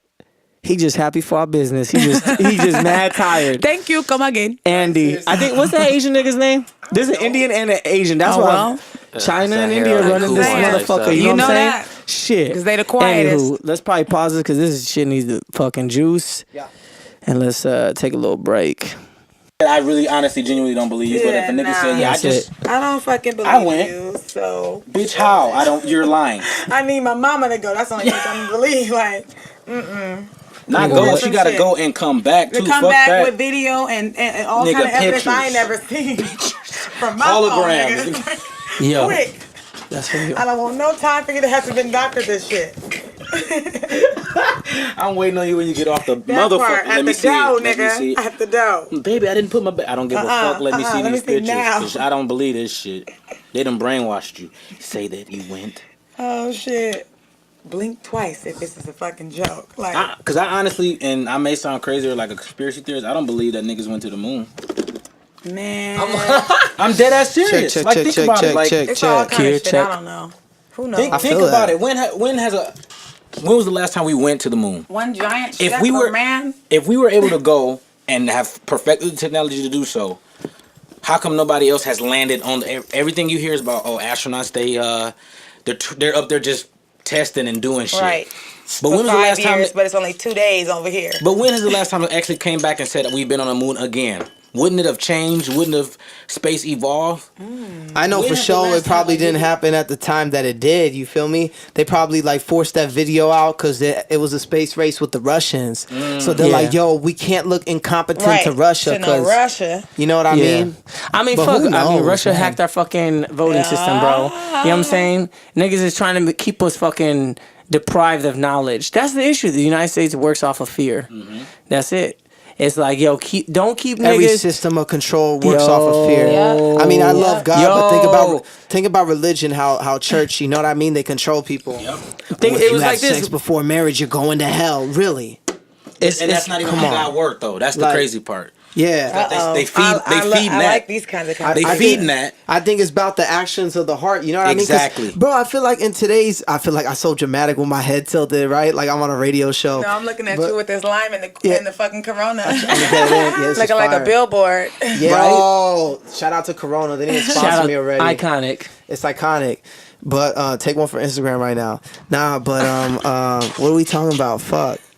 We're talking about sleeping, fornication. No, we were talking about religion and controlling. But it's so hard. Like, yo, it's so hard nowadays for someone not to have sex before they're married. Especially like put that pressure on a young girl, bro. Like that's fucked up, dude. Yeah, you're fucking with someone's whole life and their mind. To that. It's like and that's bringing up that's bringing a life. You know what I'm saying? For real. People don't understand. Well, and I think of like the control thing as when we were talking about Greece and shit like that, and we were talking about the Roman Empire. It's like you're only as strong as your weakest link, and the thing is they keep making the links weaker and weaker and weaker and weaker. It's like Jaybee was saying about how they remove. They don't teach you anything about geography after like 7th grade. Yeah. That's it. That's right. Like you don't learn shit after that. Not a motherfucking map. I was telling him that. I had to research one the other day. I'm like, damn, this time I actually seen a map, and I looked at it, I was like, damn, they really was letting us read and figure this shit out back in grade school. But afterwards, they like, fuck you mean map? Yep. Geography? I mean, you only take geography when you get to college and you're like, oh shit, I even forgot geology fucking existed. Like a nigga told me, yeah, I'm in geology class. Like, what the fuck is geography, nigga? No, geology. Geology. The study of rocks. I'm talking about geology and geography, bro. Like all the minor, I'm talking about all the minor classes. Oh, I see what you're saying. Geography like, is math, we used to pick up rocks and shit and be like, this is the fool's gold. Like, I see what and you're then saying. and you don't hear about none of that shit in middle school. As you're like an adult, you grow up and you like, I'm learning shit that I'll never need. I'm never gonna need this. Hey, it's like we were talking about. I ain't never gonna have to need to learn about a fucking triangle. Bitch, Why what? not? Bitch, I don't need the formula to hyperbole. Bitch, who cares about that? X equals mx plus b. I never used that motherfucker. They should start teaching a social media class. You know? That'd be something else. Teach more life skills class, more cooking classes, more hard. To this day, the only thing I use from motherfucking middle school is how to stitch. I will stitch any motherfucking thing in my house if you get a hole. Because they taught us that in home economics, That's ridiculous. Nigga. That's the only skill to this day I'd be like, I got this shit. My glove rip, sewing this motherfucker Okay, up. so another corporation that kind of gets in your kids' minds in this program is banking. Bank of America. They sent us to schools to be like, hi, my name is Jennifer. Hi, kids. Fucking kindergartners. Wow. Why was my grown ass going to a kindergarten to tell you about saving money and giving you all this Bank of America stuff? Go home and give this to your mom. Erasers and stuff that got and all that bullshit that get signage lost. that we know. You're like, I don't need this shit. What the Right. fuck? Some cheap shit that you could just give kids to instill in their head. I know Bank of America. They came to my school when I was younger. Let me open my account with them. Programming. Yep. I was like, I'm not going to not one more school. I'm not doing it. Yep. I'm not going to no campuses, none of that. Yep. Because I don't feel like that's okay. You're preying on the weak, That's they don't not know okay, any better. bro. Yep. A 3-year-old, they don't know what you're talking about. Yep. They don't. Yep. Not at Come that on time. now. What the fuck you doing? Definitely all the teach them credit to cards count, too. but don't tell them nothing about, and have your savings and checking account. Bitch, if I want to have Bank of the Mattress, I can have that. Yep. And stuff feel all me? my shit in there. They trying to get you in the system already. They're like, yo, For sure. come in. I do think that it's an important lesson in knowing about banking accounts and how to put your money and stuff properly. But I do agree with you. It's like, Nigga, we doing too much trying to control they shit. Nigga, they ain't teaching you shit. They just saying, yo, depend No, I'm on talking us. about when Depend on us. I'm talking about outside of that mentality, like We'll teaching keep them your money safe. Yeah. teaching them actually what economics actually is. using the money. Right, but y'all coming to them and saying We're not "Yeah, saying just that." That's my problem. It's Only thing we talk about is like a house. I'm good, thank you. Bank of America can help you, buy your house, so save your money, but they don't tell you about credit and shit. That's what I'm saying. You didn't teach me nothing about that, and that's the shit that's fucking that my I need life to up, know. right. That's the shit why I can't, That's how we get out keep of you as poverty, a slave. bitch. You know That's what I'm how we saying? keep you as a slave. Yeah, I'm surely one. God damn it. I mean, you were just talking about the gas. We are slaves. It's so much stuff I could probably be doing if it weren't for money, or how much I need to have to do the things that I need to do. You tell me I have to have an education, but you make it hard as fuck for me to get it. Money is control. Yeah. Money is control. You make And it it's hard just as as hard fuck as a for me nigga to who get don't in got a this shit. motherfucking Oh my job. God. And now I got one I can't get in. So That if part. I know I got one and I can't get in, what about the little niggas who don't got a chance in hell? Yeah. It's like, In yo, hell. I'm fucking this There's up. this one song lyric that says, "If education is the key, then why does it cost so much money?" And that's what you were saying. But Exactly. I think that's about that shit hard. all the time. Like, that's fucked up. Yeah. You're making it a priority. My mother To go won't to talk school. to me if I don't go to school. Yeah. Exactly. I And used to you get make it disowned, that nigga. hard for You me got to a get in motherfucking this bitch. C? I got to get accepted by What you doing? somebody who probably got credentials lower than mine that I know more than. Yup. Who probably fucking half the bitches at this school to even get in this motherfucker. I got to have this kind of blood to get a fucking discount. Wow. Yeah. What the fuck? Yeah. Scholarships, though. I got to have these type of legs to be able to run to get Yep. in this bitch because I'm going to make more money for your school. Yep. What Yeah. can you generate? What's your But revenue? you just being smart. Maybe you'll get in Maybe. here. yeah. Did you do a lot of shit in high school too? Were you a president or something? No, Did nigga. you start a club? Didn't have time. Did you? No, motherfucker, I had to walk 5 miles to get home. Shit, The I don't have fuck you time. mean? Yep. And it was dark, Yeah. and cold, and I'm a girl. You're not you know? special. Damn. Yeah, that's what they're saying. You never saw that I was special. That's the thing. You never gave me a chance. Never gave me a chance. But I feel that because that was the game in high school. Like people were just straight up joining clubs and doing shit just to Just to do it. You know, Just to put it That on was, the I was like, I'm application. not doing this, mother. I'm not happy. Yeah. I don't fuck with y'all. I don't. This Yeah. is terrible to me. I got work. I want to do other shit. Right. I tried to play football in high school just for that. I was like, yo, this is not for me. That's how you know, like, who did good in school, but like still don't fuck with the people from school. Like, I'm just doing good so I can. Yeah. So I can just get out of here and do something more. Y'all wild. Damn. Some good shit. Yeah. I hate that shit though. When people say this is okay. So look, I used to be a swim teacher, and these motherfuckers used to tell me this shit. What do I gotta do to pass the class, bitch? What? What do you have to do to pass the class? I don't know. Fucking show up and actually do the fucking shit Right. instead of trying to find out what the answer is. Ayo, my sister failed PE, went to Damn. summer school, and got a C. What? Damn. They was trying not to let her in college because of that. But because we're twins, my mom found something online that was like some scholarship They got scholarship. that Oh, takes shit, I believe takes that. your twins' SAT and ACT results and uses it as the other twins. And that's what? And What that's the how we hell? both got into Cal State Long Beach. That's fucking They damn. used my grades for hers Because she was a twin. because she's my twin. Damn. Isn't that wild? Damn. That's So crazy. she low- I My didn't even sister knew that. she never took it. They didn't take her scores, but she didn't have to take it. She used my scores. Damn. Wow. So my sister never took an ACT, never took an SAT. I had to get fucking classes Damn. for the shit, Saturday shit. Now, was take that a on- pre-test, go take Fuck, it, and that she gets to shit's use my trash. shit. And she stopped going to college her first year and ended up Damn. going to the fucking military. Damn. Damn. So she low key wasted it. Wasted. Why would you do what? was And the you most- and you went all the way through though. I stopped in my third year because I have like the best answer. I can't. Okay, that's right. Okay. But I will say this before that though, I found love. I thought I had the whole family thing. So I was like, I don't need school because I'm going to be a stay-at-home mom and it's going to be this. And then I got sick and then he was like, oh yeah, so you're ugly. You Damn. are not what I thought you were. This is not cool. I'm out. Yeah. Damn. Damn. Damn. Okay, so that's an interesting question though, because you said that you wanted to be a stay-at-home mom, but your essence now speaks to somebody who no. want her own world. It who- was because of cancer that I'm thankful because I was able to really reach in and say, you know what? That's Damn. not what I wanted. I want this, and I'm so much more happy for it. That's some real shit. This is For probably real, this like, is probably the only time I've ever said this, so I'm feeling good about it. Wow. So That's dope. I hope you guys Hell yeah. are not taking this for granted because it's a special moment Damn. for me. But We yeah, fuck with you. no, I'm shook because like it took something almost killing you for you to realize, yo, no, killing me. I died for 7 minutes. I have 2 birthdays, March 14th and September 23rd. So I literally was like not here for a moment. And God brought, like, everybody always asks me, well, not always, but when I speak to students and mentor and all that good stuff, they always ask me, when you died, what did you see? It's the first thing they ask me. They don't ask me specifically, like, did you see God? Was there God? Did you, feel that kind of thing? I don't know if they are advanced enough to think that, but Right. they always ask me that. And my answer is like, no, I just remember waking back up. You know what I'm saying? So who knows? I don't know, but I'm blessed regardless. I know I didn't do it. It ain't no doing of mine. Right. No strength of mine, nothing. It's definitely glory. Coulda pulled glory to you out of God. that, right. Hell to the no. I'm strong. I ain't that strong. I was like fucked that's up. like coming. Yeah, you I talking was about coming back fucked from up. death. I was dying Yeah. alive. Like, Damn.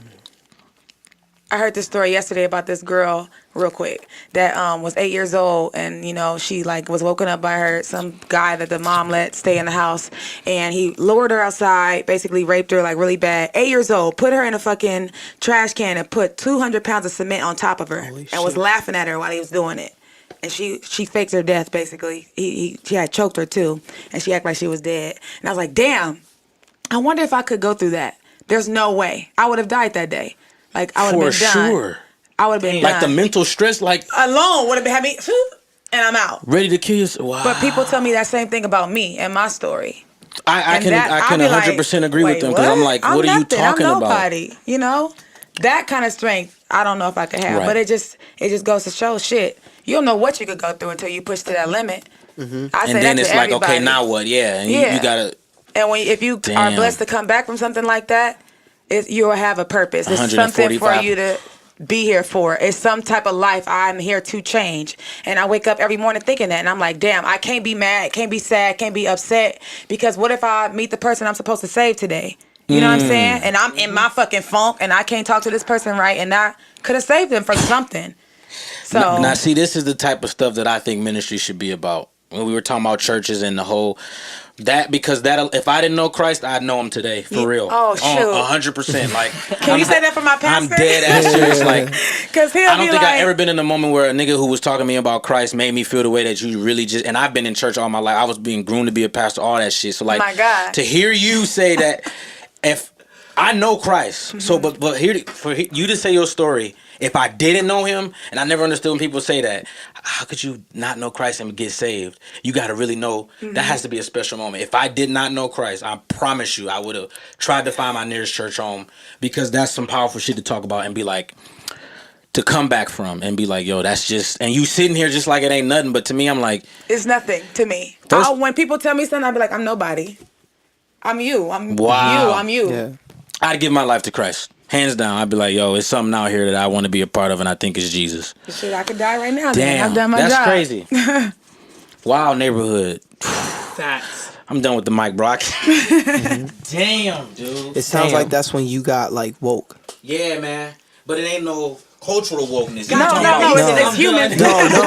Really touched me. It's human being wokeness. Yeah. It's not. Yeah. I'm all about, you know what I'm saying, us, because I see the issue, but it's human being wokeness. Right, and that's the part if everybody just could see that, it would be a much better world. But also too, like to me, it sounds like you found like a purpose in yourself. Oh, and absolutely. You redefine, like, you really figured out like who's Jaybee. Yes. So like that's dope. Your talent plus your being able to help people, that's your purpose. That's why you're like you're like you wouldn't change it, right? Because that's dope. Damn. That's And dope. I think a lot of people are looking for what you got, dope. because you talking about knowing your purpose. Like, I know my purpose, what I want to do, and this is what drives me to do film. But what you talking about, I think people will go to their grave still hoping that they get a touch of, you know, and God shows up in different areas of people's lives, but you just never know when. And people are like, I want to get to that place where they feel like you. So when you saying it, it's like, she's touched it. Yeah. You know, you don't, when's the, I don't know what God had in plan, but I would have probably never met somebody who could have gave me a glimpse of what that looks like, because no one's really talking about it. No one's really sitting down and saying, this is what the fuck I've been through. When you hear, you like, you bullshitting me. Right. Tell me and sit down and really make me feel it. And so it's like, you could really walk around for 60, 70 years and never feel what you gave me. And I'm just like, and to know that it's only greater because it's in you and you came back from it, that for me heightens my faith. But you've actually had a testament of faith. You see what I'm saying? Yeah. Like, my witness is in the hopeful faith. Like, I know it has to be out there, but you touch something that's really there that I can never experience. And so it's just like, wow. Not that I know I may or may not experience, but it's Right. like, Because we got a lot of life to live. That's hard. That's hard. Jaybee, That's hard. Jaybee hit the blunt one time. that shit blew my socks off. You good? I'm straight, man. I'll catch you if you fall. Let the Holy Spirit hit you, you know what I'm saying? Hey, we gonna both be shouting in this thing, man. Don't do that. Gang gang. Damn. I'm shook for real. Yeah. That's good Jaybee stories. needs to be on a bigger platform. Oh, that's the dream. That's what I do. That's the dope. dream. One day, man. I really hope so. Because I feel like a lot of people can just relate. Yeah. Shoot. I think people are afraid to relate. They really It's too are. real. I think it's too real for some people because they don't want to face reality. They don't want to know that day is coming. I think that's it the for problem. sure is. They want to enjoy it. That's why people always say, I want to live in the moment. I want to enjoy this. I want to do that. but Because there's too many distractions. realize, too. You know what I'm saying? Like, Yep. don't let all these distractions fool you. Yo. It's all fake. I think the fact that when you talk to people that are older, well, not everyone's like this, but you always hear the saying that's like, life's too short, or they're just like, it just happens so quick. Like, yesterday we were 18, then we were 26, and we had you, and then now I'm 50. Like, fuck. Like, Yeah. so Where it does just time seems. go? I don't know. It's just That's crazy. the one thing you can't stop. You can't stop time, and you can't stop death. You know what I'm saying? So either way, both are coming for you. It's like fuck. You got to deal with it now, but we can't. We don't. Like it takes like That's experiences like Jaybee had for us to wake up. But why is it like that? That's what I'm saying. Yep. That's my whole point. It's like, why does it take? Like, it's too short. Yeah. Yeah. Because I look back now and I'm like, damn, I remember when I was fucking 6. And now I'm 25. Like, it just keep climbing. And so you now you getting to be your parents when you were like, life's too short. Fucking is. We thought they were just, shut up, mom. What the fuck you know? We didn't know shit. You know, you just mad because you're not young. That's what we think the dream is, being young. But then when we get there too, we like, fuck, my parents was right. There is no motherfucking time. I'm 25. Yeah. I remember when I was fucking 12 pushing kids on the playground. Like, what? I got bills now. Right. I'm struggling to get gas. You feel me? It's just like, it's not what I had in mind when I was fucking 6 and 12.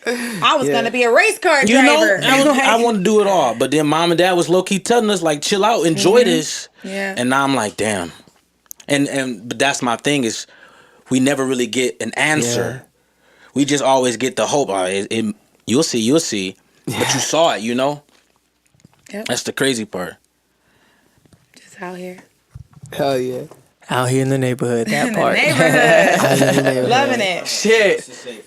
That shit nostalgic as fuck. I mean, that's just like when we were walking around campus today at our high school and it was just like, fuck, where did the time go? And I was just telling Tommy, like, this neighborhood, like, we grew up with all these different brothers and shit. Like, time flew. I can name you every single time they left and never came back. Because that's what happens. Like, time is going to be here. And bro, we the only ones left on the neighborhood. We the only ones left. And poor Ryan. I love Ryan. Ryan, you hear this, you know I got love for you. Because I saw Ryan and Hermosa, and that's how you know, like, we're really fam. Because I know Ryan since he was, like, 4 years old. You feel me? We used to play imaginary games together and shit. You feel me?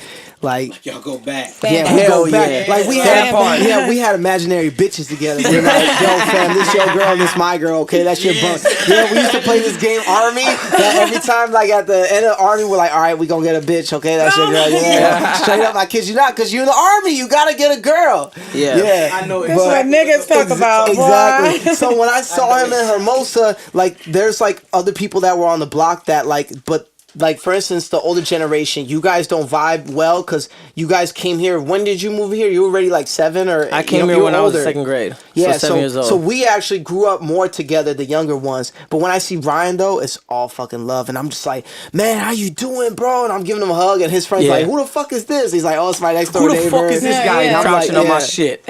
Yeah. What's up, man? You want a drink? Like, it's just dope. But that's how it should be. Low key, that's how it is on my street, too. That's it's like dope. dummy girls and dummy guys. That's like all was the same age range. We all started on that one street, Stockwell Street in Compton. They built these new houses, and my mom and my aunt was like, let's move right there. And like, so that's who grew up there. So I've had the same neighbors for a long time. I've seen people leave and stuff, but of the kids, like, we all are very, very, very, very, very close knit. I don't really talk to a lot of the girls. The guys are, those are my homies. I'm with them like all the time. We text each other, call each other. It's not just like, damn, that is so fucking dope. Like we serious. Kids don't have that these days. Block. Like, what the fuck? We made sure. We always said, like, it don't matter, the girl, guy, don't matter. Like, we gonna stay close.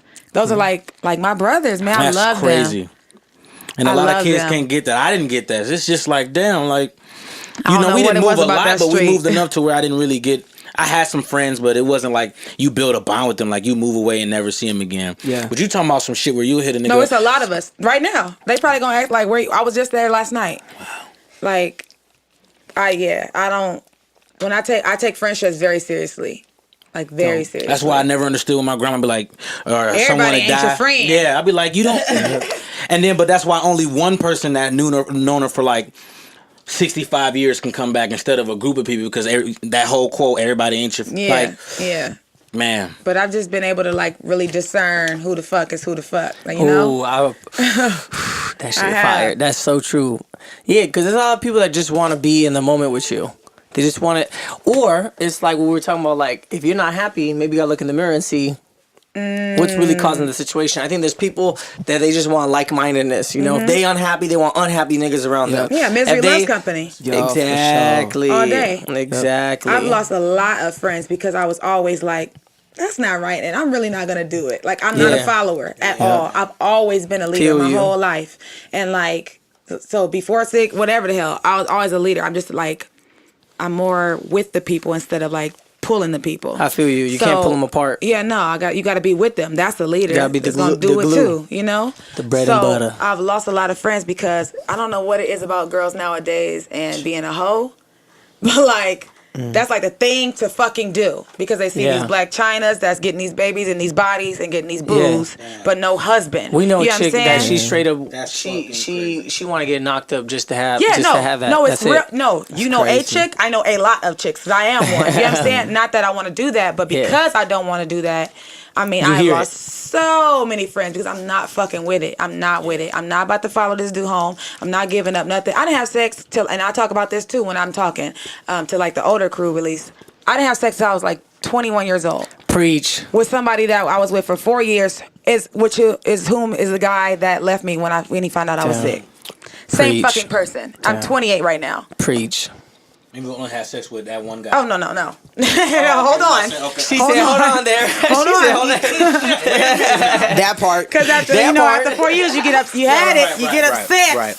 You just be like, fuck it, okay? Yeah. So I'm not a saint. True, You know what I'm saying? true. But I'm not a hoe either. You know what I'm saying? True that. And you're never gonna, anybody that's with me is never gonna walk down the street and say, Define a oh, hoe. I had that guy or that guy had me. You know what I'm saying? You gotta I worry about that feels kind that. of shit. Holy not shit. the fuck me, not me. You're gonna always feel like this is mine and I'm hers, you know? Yeah. So what defines a hoe to me, if I can talk about my friends or people that were my friends, a woman that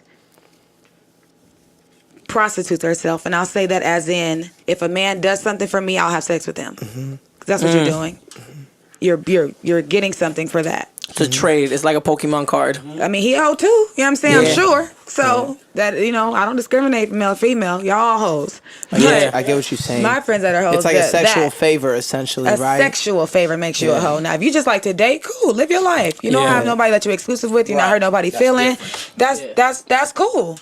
But if you're doing it exclusively for sex and you're not, there's no emotional attachment, there's no feeling because we're not here for that. I don't believe that we are. Yeah. But if you want to date, date. But my friends are hoes. Yeah. And the thing For is sure. about that, going around and hoeing, people don't understand how much implication that has on the spirit. You're giving yourself to somebody. You are absorbing The so real much way. when you do that shit. It's like it doesn't even make sense. Like people don't understand. Like you will have a part of that person with you forever. Period. Not only are you absorbing them, you're giving out your shit too. Do you just want to get, literally, when they tell girls, do you just want to give your shit away? Do you want to just give your shit away? Yeah. Like to anybody. Yeah. To somebody that don't deserve it. To somebody that could potentially hurt you and not care nothing about you ever. Yeah. I've always been afraid of that. My number one fear in life is what it was of being alone. Because I came into this world with somebody. Yeah. I've never been by myself. Right. Yep. I have a twin. You know what I'm saying? Y'all was in the womb. Yeah. I don't know what it's like to be alone. So that's my number one fear. Yeah. And when I was sick, by my fucking self. God has to take you to the bottom of the bottom of your biggest fear. Yeah. And then you go, I'm sorry. I'm sorry. Bikini bottom, you know what I'm saying? He has to take you to like the under of the bottom. You have to lose it all out of here for you to like really understand and get it. You know what I'm saying? So I feel like that is what I did. There was nobody else that was by me that was going through that. Who else? Yeah. No, nobody my age, nobody around me, nobody I knew, nobody, not my sister, nobody. By myself. Not my mama. She didn't even know I wanted her to be there. It was weird. Some weird shit going on in life. I had no one. Damn. You know? Damn. And so now I'm like, all right. So that was my biggest fear. And like now my biggest fear, well, it has always been, it still is of love. I've only been with like very few people because I'm so afraid of like Feel that. the heartbreak. I felt like I have been heartbroken before, and that is the worst pain ever. And I've always been afraid of that. So Facts. I haven't been to that bottom. So we'll see what comes to that. I could speak At least to that I don't bottom. think. You know what I'm saying? Like, I feel, I don't know, when it comes to love, like, we're living in a time that people don't respect it. Man. People don't respect it, and they don't nourish it, and they're not tender to it. It's all we and got, I think, like what you're talking about, the love thing is like right here, because I feel like that's my bottom that I had experienced. That's what you know it what I'm is. saying. Everyone's because the thing is, lit. God damn it, I feel when it comes to love, like you truly have to seek what was the most genuine love that you ever experienced. And that's the love we try to replicate, but what ends up happening is what you're talking about. Like, there are people who manipulate that in order to achieve getting what they want. Yeah, selfish. You know, and I've been in a hell of a lot of relationships, not like hell of a lot of relationships, like I date a lot of people, but I've been in, maybe I would say 90% of my relationships were all about manipulation, you know, and they were all people who wanted to manipulate me and control me and like, damn, you know what I'm saying? Like, oh yeah, I love you, I want this, but it was I want it my way type thing. How you spot the signs? I would say this: the signs are this. Cause I'm also a dumb nigga, you know what I'm saying? I like playing games too much too. The signs are this. Yourself. Yeah, know yourself. You know what I'm saying? I know you got the tattoo that says that too. That's it. You know what I'm already saying? know yourself. That's shit. for sure. That's real shit. I feel like when it comes to relationships, what I experience with manipulation is this. It's usually it'll start with I guess there's like a touch. Whenever, what I feel is the people that I've experienced this with are the ones that have that touch feeling. Like they enjoy touch, and they'll utilize their body as a means to get what they want. You know what I'm saying? And I'm just like, you know, my grandpa was a salsa dancer. You know what I'm saying? Like I got them roots, but it's like what I experience is legit people that just want to control. And I've always dated people because I wanted to save them. You know what I'm saying? I always wanted to save people because I wanted to be saved. You know what I'm saying? And no one saved me.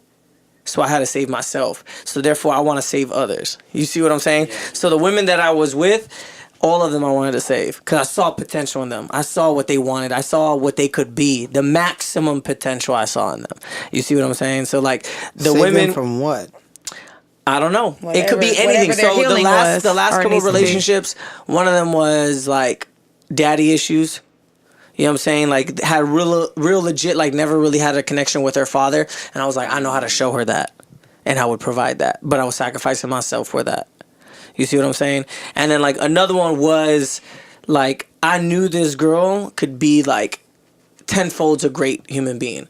But instead she wanted to, I don't know, she just wanted to kind of like enjoy, I don't know, she was physically attractive and that's all she wanted to do. She wanted to exploit that body. She wanted to use that as a means to get what she wanted and she did. But I just, what was your question again, John? You said what? What are you saving them from? What am I saving them from? That one about the body, who was that? We don't need to speak no one's names. Who was that? Oh, you know what I'm saying? Was that Almeida? Man. Was that Almeida? Ain't nobody got... Okay, so it was, but I would concur that she had daddy issues as well, no? Oh, yeah. I would say majority of the girls probably I dated had daddy issues. Damn near every girl has daddy issues. Why daddy issues? Because I found myself in the same predicament that a lot of girls I was with or that I, felt attracted to and had some kind of connection. I think it was daddy issues. I think most some girls men have daddy issues. I think some men don't know how to love. That's why. I think men are not really taught how to love. Right. Like, because I think men are not taught how to love. They're not really taught how to love a woman that's not like their sexual partner or that's not their wife. You know what I'm saying? Because my best students were women. Like I shouldn't say women. They were fucking little girls. You know what I'm saying? Like, you're like, I'm seeing these little girls as women. Bitch, what the fuck? Right. That's why those parents thought I was a fucking pedophile. They're like, woman. He's too happy. He's having too much fun with these little kids. No, bitch, the one that's looking all weird over there is the one actually touching your kids. You know what I'm saying? I got a coworker that's like an old white dude, and like he look like a pedophile. He always talk about the kids and like they're so cute, and I think he's a pedophile. No, but he genuinely loves kids. I don't know, bro. No, because look, I do this. When I see kids in the that. store, bro, I just want to grab them and like chew it. You know what I'm saying? They just cute. You know what I'm saying? Just like, like I see the little fat cheeks and shit. I want to bite that motherfucker. You know what I'm saying? I just want to like grab them and squeeze them and just like, I don't know. They look like a little teddy bear. Like, you know what I'm saying? Kids are cute. I think when I was teaching the kids, like the girls knew. They knew, like they gravitated towards me. They wanted to like be around me and hold me and things like that because they're like I know what it is. It's the fact that men don't know how to show love to women in a non-sexual way. Right. Because we're living in a very hypersexual society. Tell it. You know what I'm saying? Okay? Talk while I listen. That's why Tommy has left us. But when he said that he was abstinent for a year before marrying his wife, I 100% aligned with that. It's hard. You know what I'm saying? Because that's the most difficult thing to do. You know what I'm saying? Because when you see it all, ooh. And you know you can get it easy too. And you just like, damn, that's my girl. I want that shit. And there's more to this Shit, connection fuck than the just late night sex. box. You know what I'm saying? That shit's right here in front of me. And it's like, no, that even shows like solidifying that they have a connection with each other because it's more than just sex. Facts. You know what I mean? So if I go a whole year that we're just like vibing off each other and what are That's you about? wild. That's real. That's what happened with my little thing. We wasn't doing a damn thing for a year. Damn. But he's old though. So He older than me? okay. So let's talk about age then. Older. Age ain't nothing but a number, girl. Because I was 19 when I met him. I had turned 20. We had sex when we was 21, and he was 30. Yeah, you were like 30, like Damn. 10 years older, 11 years older. Damn. But he respects you enough though. Yeah, You better grab that bitch. He respects you enough and was like, yo, I'ma chill. yeah. That's crazy. But I will say this, and this is probably why he was able to do it. Number one, I'm cool as shit. But number two, he had a baby on the way when I first met him. So like as we were together, I watched this little girl from like the vagina come out and be 4 years old.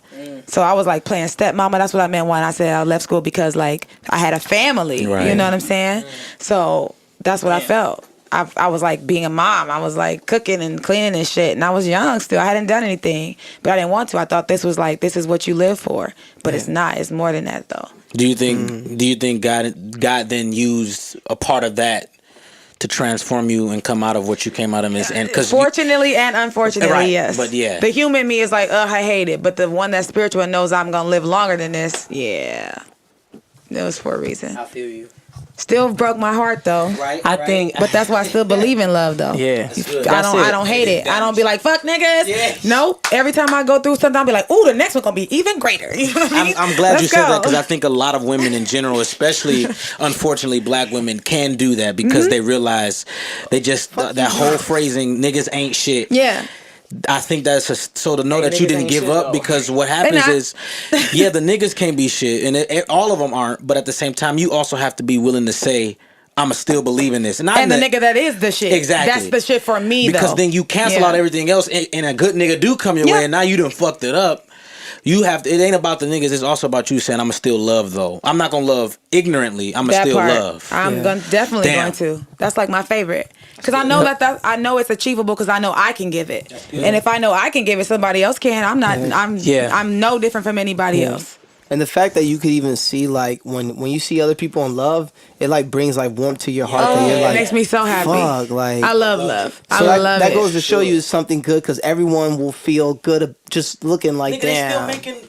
They still making romantic comedies. Yeah. It's been years since them bitches has been out. Why? Because the human heart.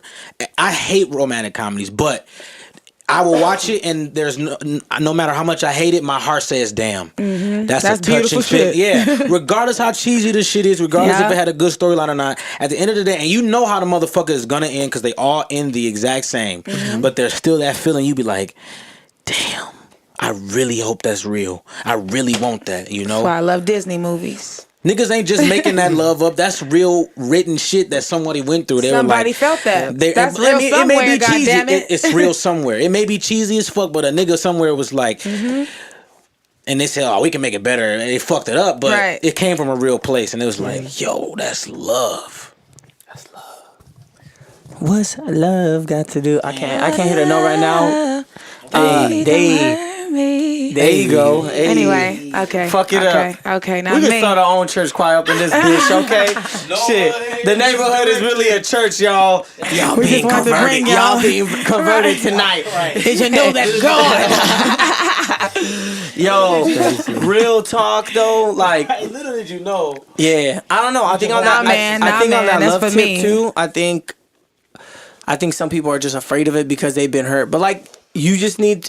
I don't know. Like I've been hurt multiple times. You know what I'm saying? And that don't mean I don't stop loving. You know. This is what I feel.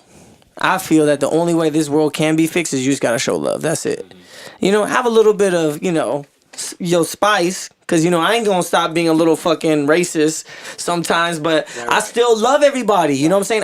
I don't say things to hurt people. I say things because I love people. You know what I'm saying? I jokingly say, I'm that comical relief. You know what I'm saying? In like those Shakespearean plays where they show all the emotions, I'm like that comical nigga that always come in the middle, like right before you gonna cry, I'm be like, what's up, nigga? What you doing right now? You look like a little bitch right now? I would say that you are a very special individual, and a lot of people love you. Nigga, you don't almost get put in special ed because you're not special. You know what I'm saying?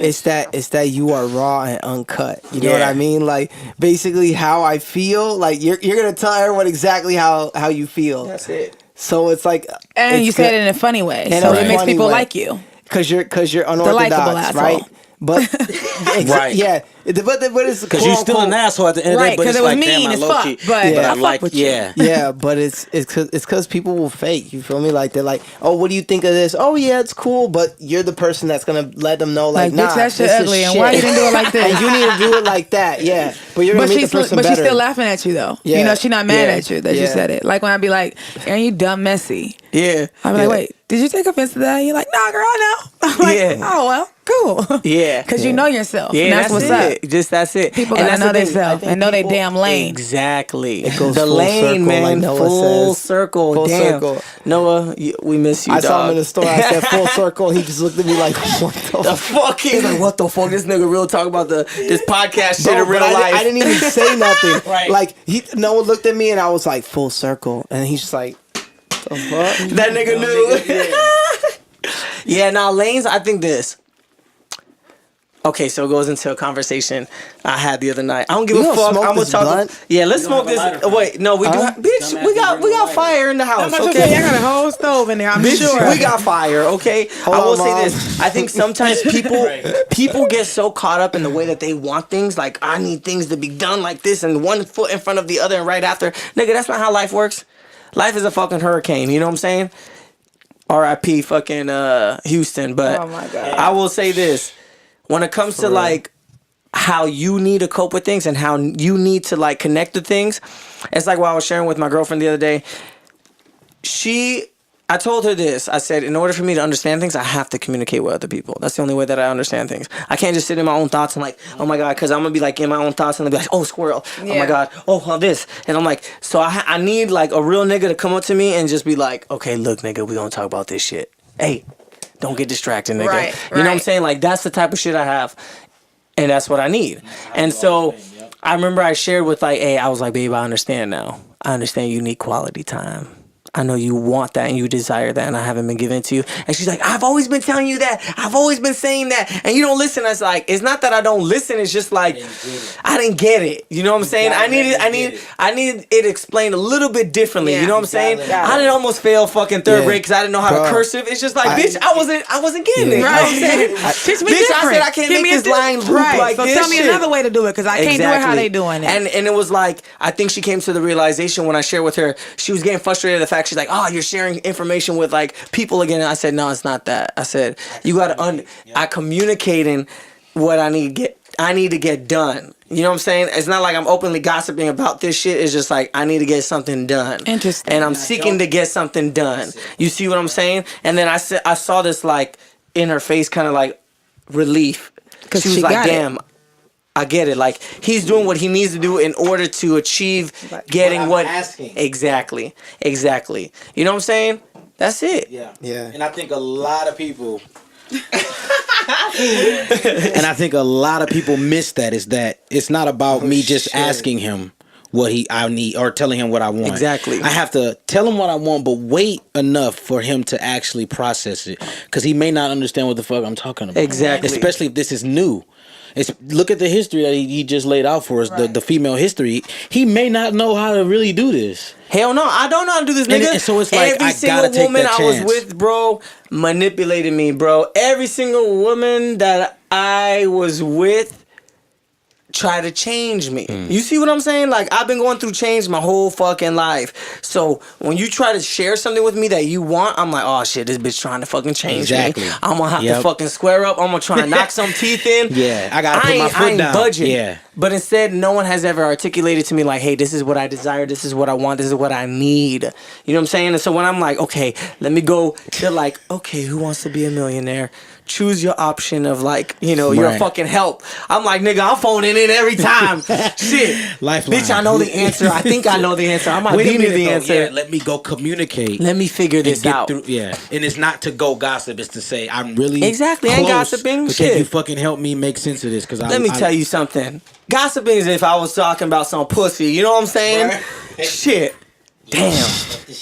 Fuck you. You know what I'm saying? Like, shit. It ain't about that though. You know what I'm saying? I don't. That was young Aaron. Yeah. Damn. That shit feel. Oh. You know what I'm saying? Wow. Exactly. Wow. That part. But those conversations don't exist no more. You know what I'm saying? Huh? Hey, shout out to Barbie one time. For real. Huh? He's the creator of that. That's my real nigga right there. Barbie is. Yo, one of my good. Hey, dog. Joe's having a baby. No way. Fuck way, bro. Joe's having a baby. Fuck way. Hey, Joe. Damn. His child's due in June. Yeah, congrats, Joe, the real one. TBK, president. Later president. You know what I'm saying? Like, that's crazy. He's damn. building his family. I will say this though, and this goes back to what we were talking about earlier. Damn, full circle. Full circle. I feel like sometimes when you see these things, you're then conditioned to think, oh, I'm next. It's time to fall in line. And I think that's what, you know what I'm saying? That's society for you. And Social media, all that. To be like, nah, not yet, not for me. I hate when niggas say I want to go on vacation. Bitch, I ain't going on vacation. I'm a journalist. I'm going and documenting. That's what I'm doing. I'm not going on vacation. When I went to Japan, nigga, I didn't fucking vacation. I told my nigga, I said, I don't want to do nothing that people go to. I just want to roam. Yeah. He said, fuck yeah. That nigga was like, I gotta eat. That's how you do it. Yep. That's how you. What? I don't go. Why would I want to go where the tourists go? Yeah, I never do that. That's where the sheep go. Yep. Like, what the fuck? To go spend your shit? No, you go with the people. You go where y'all partying at. When I went to Puerto Rico, let me tell y'all some shit. Oh, shit. When I went to Puerto Rico. Food was bomb or what? Okay, yes.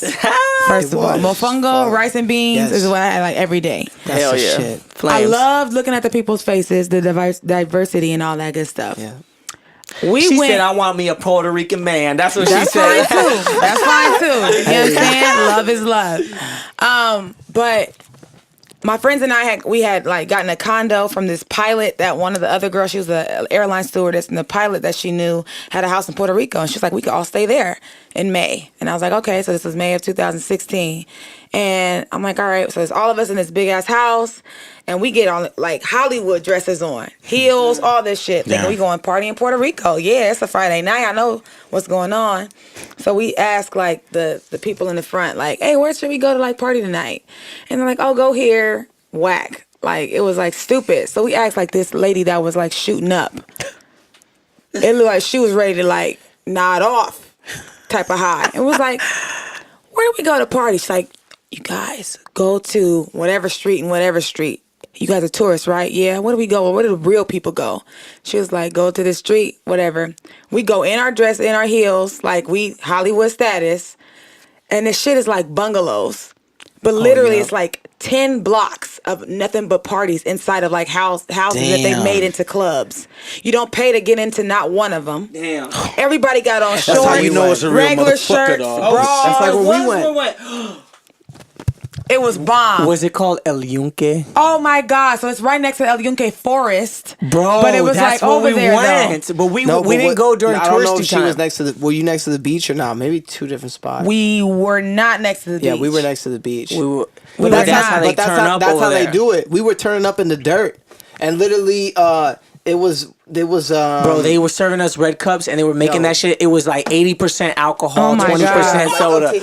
Oh my God. $3. Yo, I drank All one night, drink. too. And The shit, like, I barely drank closed. his shit too because he's like, yo, like, fuck this. And I drank both of them. I was fucked up off of Nigga, it fucking was like a house $3. party.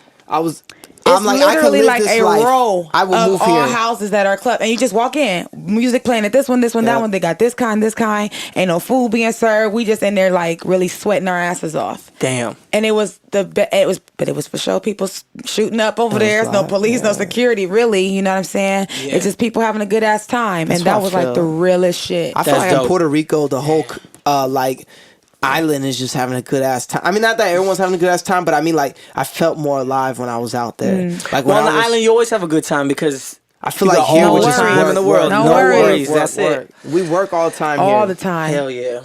It's like It's a luxury to be even able to get on a plane and go to another state, let On alone another vacation, country. Yeah. That's why people from the hood be like, I ain't never been nowhere. I ain't never left Compton. I was literally just telling my girlfriend about that. Like, there's some people out here who have never left the fucking neighborhood block that they've been on. That's sad. And low key cool with it. They like, I ain't missing nothing. Never left the block. Right.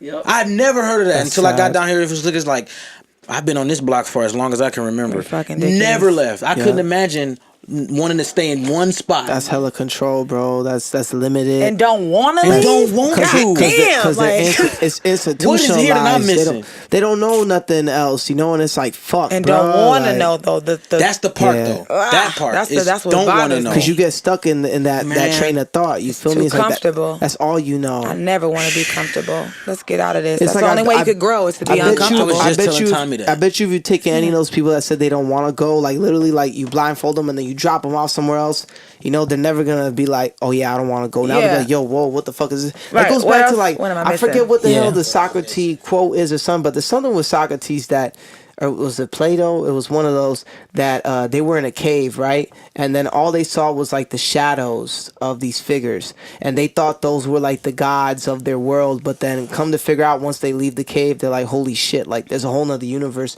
But they never could have even imagined that because they were only exposed to those shadows in the caves. So it's like once you see that there's a whole nother world, you know, the fucking everything changes. It's just like opens up for you. I don't even know who I am. You ain't in tunnel vision no more. It's open. Yeah. You're not stuck in like a hole. You can actually back up out the hole and see, you know, what else is out there. And that just goes to anyone in like inner city situations that's like they've been limited so much that they can't even see that, oh, I could be president one day, I could be this, because it's like I felt like when I was younger too, like you know, people in school tell, oh, you be a doctor, this and that, but I felt like I never saw people that looked like me in those positions, so it was like, fuck that, like, So can I do that? yeah, You know? I'm like, no. Yeah. That's why when people have idols or like people they look up to, it's because they see something in them that looks like them. It makes me feel like I could do that too. When I look at Issa Rae, I see she went to my high school. She looked like me, you know what I'm saying? One of my good friends is like her best friend. I'm like this close. I could possibly do that. She came from the kind of same upbringing that I had. I don't know her whole life, you know what I'm saying? But I can kind of do that. Okay, I see myself doing that. Even people that I just see on like Instagram and stuff. That's why we kind of get caught in that comparing your life type shit too. So you got to be careful. You can't go too deep. You can't go too deep. You gotta be careful with it's like that as shit. a kid, it's like as a kid when you go down in the jacuzzi, you know what I'm saying? Or in the pool. You're walking down and your mom's like, don't go too far now. Don't go too deep now, or you know, don't go out because you're gonna fall in. And you take that risk. That's it. You start drowning. You end up like dad. Full circle. You end up like dad underwater and shit. You know, it's just I don't know. People just I see full circle now. People just need to like learn how to be mindful. I think don't be afraid, but Don't be mindful. naive. Yeah, be aware of everybody your ain't out. surroundings. It's some evil motherfuckers out here. Don't get Hell me yeah. wrong. It's For some real. people that do need to go to somebody's hell. You know what I'm saying? Whatever type of hell you believe in, that's the one they should be in. Hell Because yeah. everybody ain't for JB this. said, "Go there, motherfucker." Yeah, down. Get up out my fucking Shit. face. I rebuke all Damn. that. But yes, for the people that's not like that, Yeah. you know, they need to not be naive about the people that are. I Because feel you. it's some terrible motherfuckers out here. I feel you on that. Okay, I got a question along those lines. So, like, when you have a person like my mom, she made sure she did everything she could to reach a financial status where she could take care of us and not have us to worry about anything. But what do y'all say when it's time to push past that moment? Like, to this day, I go home and ask my mom, I'll be like, "Ma, what else did you want to be besides like an accountant officer? Like, she audits accounts for like Mercedes-Benz and shit like that. But like, was that your real purpose? How do you get past the point where you say, all right, I've made it comfortably as far as finances, but I'm not necessarily doing something that my heart was always in." Because she tell me all the time, I mean, who the fuck went to school to be an actual accountant? Like, I want to do accounting. That's what you want to do. Right. But and you can tell in her demeanor is not. So like, how do you as a person, when you have a family, You look forward. and you look at your surroundings and you see, okay, I'm doing better than what the means were when I was growing up. But But is this what actually makes me happy? If this is what How do I? Yeah. So I feel like you Do I gotta feel this? You gotta look forward. That's it. It's like what JB was saying. She was like, "Well, you gotta stay in your lane." In swimming, they teach you stay in your lane. You only look forward, because the thing is, if you get distracted and you look to the side, people will pass you up. So that means you always need to progressively. But I'm saying though. You have to progressively seek to grow yourself. You see what I'm saying? Like, you have to progressively seek to grow yourself. So I'll give you an example. Sometimes I think like women get stuck into like the mommy thing and like raising the family and doing all that. I'm gonna tell you this. I'm not gonna let my wife do that. I'm gonna tell her, look, the kids need to figure out their own shit. We need to figure out our own shit. That's it. I'm gonna still love and nurture and care and like take care of my children. Gotta and I'm raise gonna the guide kids them. and you know what? No. I'm gonna guide them. I'm gonna raise them. However, they also need to understand how to grow themselves. No, but also too, I see what you're saying, Aaron. fathers need to play the role in like nurturing and taking care of the kids too. 100%, I agree. 100%. They always see like, let's say like a man helping with the housework, like oh, he's helping his wife. Nigga, you ain't helping. You doing your part. Because when you say help, you're defining that it's her duties. You're assisting her with that, but she's the one who's supposed to be doing this shit. Yeah. When it's like it's not supposed to be like that, bro. Like she needs help. She's a person too. When she gets off work, what you expect her to do this on her own? Like that's fucked up. I agree. Damn. You're supposed to say, "Oh, women are delicate, nigga." Then help her. I feel you. And my mom was a single mom, so that's funny you say that because she didn't have that. Bitch, get your ass.